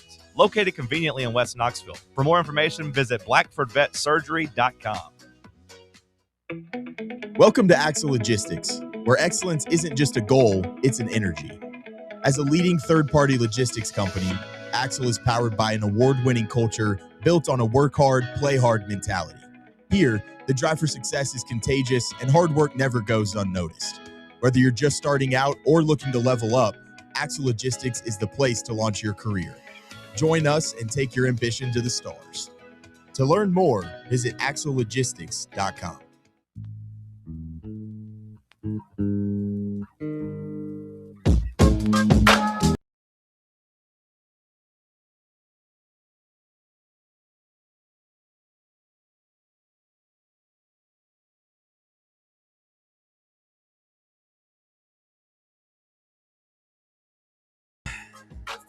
to wrap up this week of shows. Cody, you got anything else you want to get off your chest? We got breaking news. Hall of Fame quarterback Sonny Jurgensen has died. R.I.P. It looks like It's on this show today. Looks like it's come probably unexpectedly, too. He was only 91. That's a bad way to start the weekend. Yep. A little black cloud over the vibes with that one. Kind of feel like he's got one of the coolest names ever for a good quarterback. Sonny Jurgensen? Yeah. Hell yeah, he does. That's about as cool as it gets. And Sonny Jurgensen is back in the pocket. He's smacked on this play by a guy in a leather helmet. That's when men were men. Oh, yeah. That's when men were men. Back when you could smoke a cigarette in the huddle. Those were the days. He earned his Hall of Fame. He lived to how long? 91. It's pretty damn impressive. Yeah. I mean, because like you said, leather helmet. I imagine he took some pretty big shots back in the day, but maybe not. Maybe it was before the steroid era. Maybe those guys are smaller. Maybe it was easier to play. I don't know. Yeah, I don't know if they let black people play back then or not. Cool name. Guy that's 91 years old. That might have been before the segregation. Sam, are you pumped for your trip? Or pre? I'm excited. Yeah. See the sun. That is nice. The weather. The weather's going to be incredible. It's like sunny every day, high 75, low of like 65. Are you going to swim? Bubba saying he was going to swim in Vegas seems a little crazy to me, but I do think our house has a pool. So yeah, I probably should. Oh, okay. I probably should pack a swimsuit. You said you had to go buy shorts for the trip? I needed some new golf shorts. Go pack your inward half shirt to go out there and play. I got me some inward half packed. Rep the brand, inwardhalf.com. I wish I was going to be in the sun. It's going to be sunny here tomorrow. Yeah, and 34. Well, yeah, but you just said Monday. The sun. What's going to be great is Monday, that it's going to be sunny when I'm in Phoenix, and then I'm going to come back, and then it's going to be like the 60s. So, like, I won't have to come back to just bitter cold 30 degrees. Yeah, Monday's looking okay. Last I saw was Monday's got a high of 57. Tuesday's got a high of 59, There but we go. they're starting to call a little rain on Tuesday now. Cody. What's up, Cody, Matty? you can come visit me anytime you want in Miami. Yeah. Don't honestly, tell him that because you'll actually. Yeah, I will. He'll actually come do it. I will. Again, just Cody. Do you have a house? A house you live in? A few, yeah. You have a few? Yeah. Oh, okay. What part of Miami? Brickell? Well, Fort Lauderdale is where I live. My Okay. dad lives downtown in Fort Lauderdale, so there's All got right. two of those, and then I'm in Miami often because I have all my friends up there. So All right. Well, you let me know a weekend, and we'll throw down in Miami. we'll make it happen. I want to come.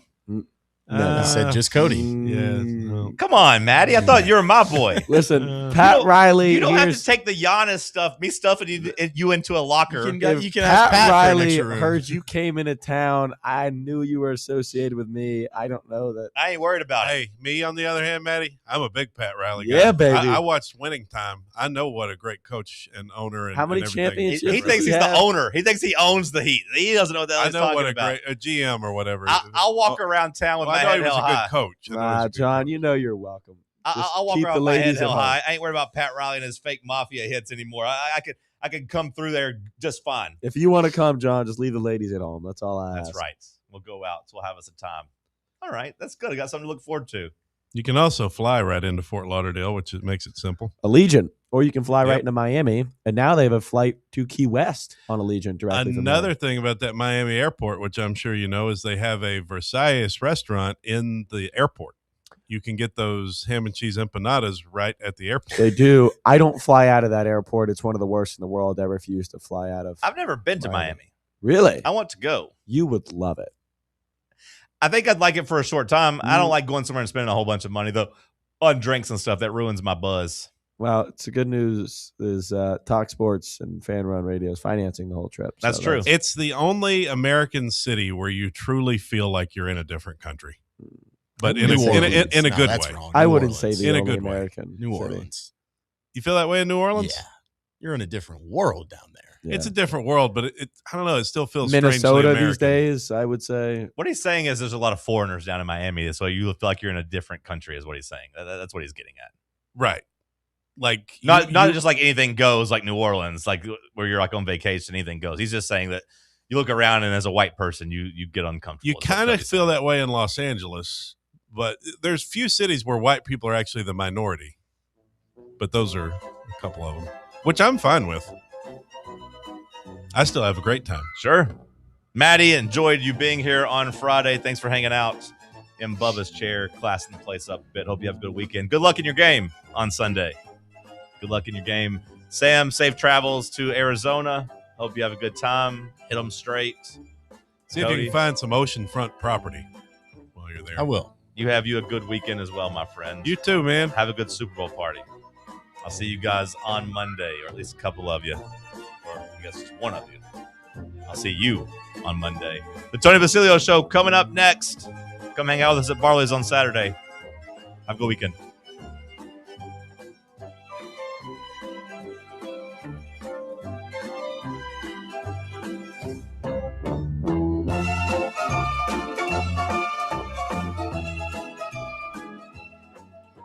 Take Fan Run Radio with you on the all-new Fan Run app. Just search for Fan Run Radio wherever you download your apps. Hey, folks, if you're in need of a lawyer, you need to call my friend Jerry Givens. I've known Jerry since high school and can personally vouch for him. He's East Tennessee through and through, and if you're going through a divorce, bankruptcy, or a DUI case, you'll need someone you can trust on your side to help you navigate the local legal system. You can trust Jerry Givens. Call the law offices of Jerry Givens today at 865-801-9250 to schedule your free consultation. That's 801-9250. Dick's House of Sport at Westtown Mall is a destination devoted to sport, and it's your destination for exclusive events and experiences. Come visit a store like no other. Check out our 40-foot rock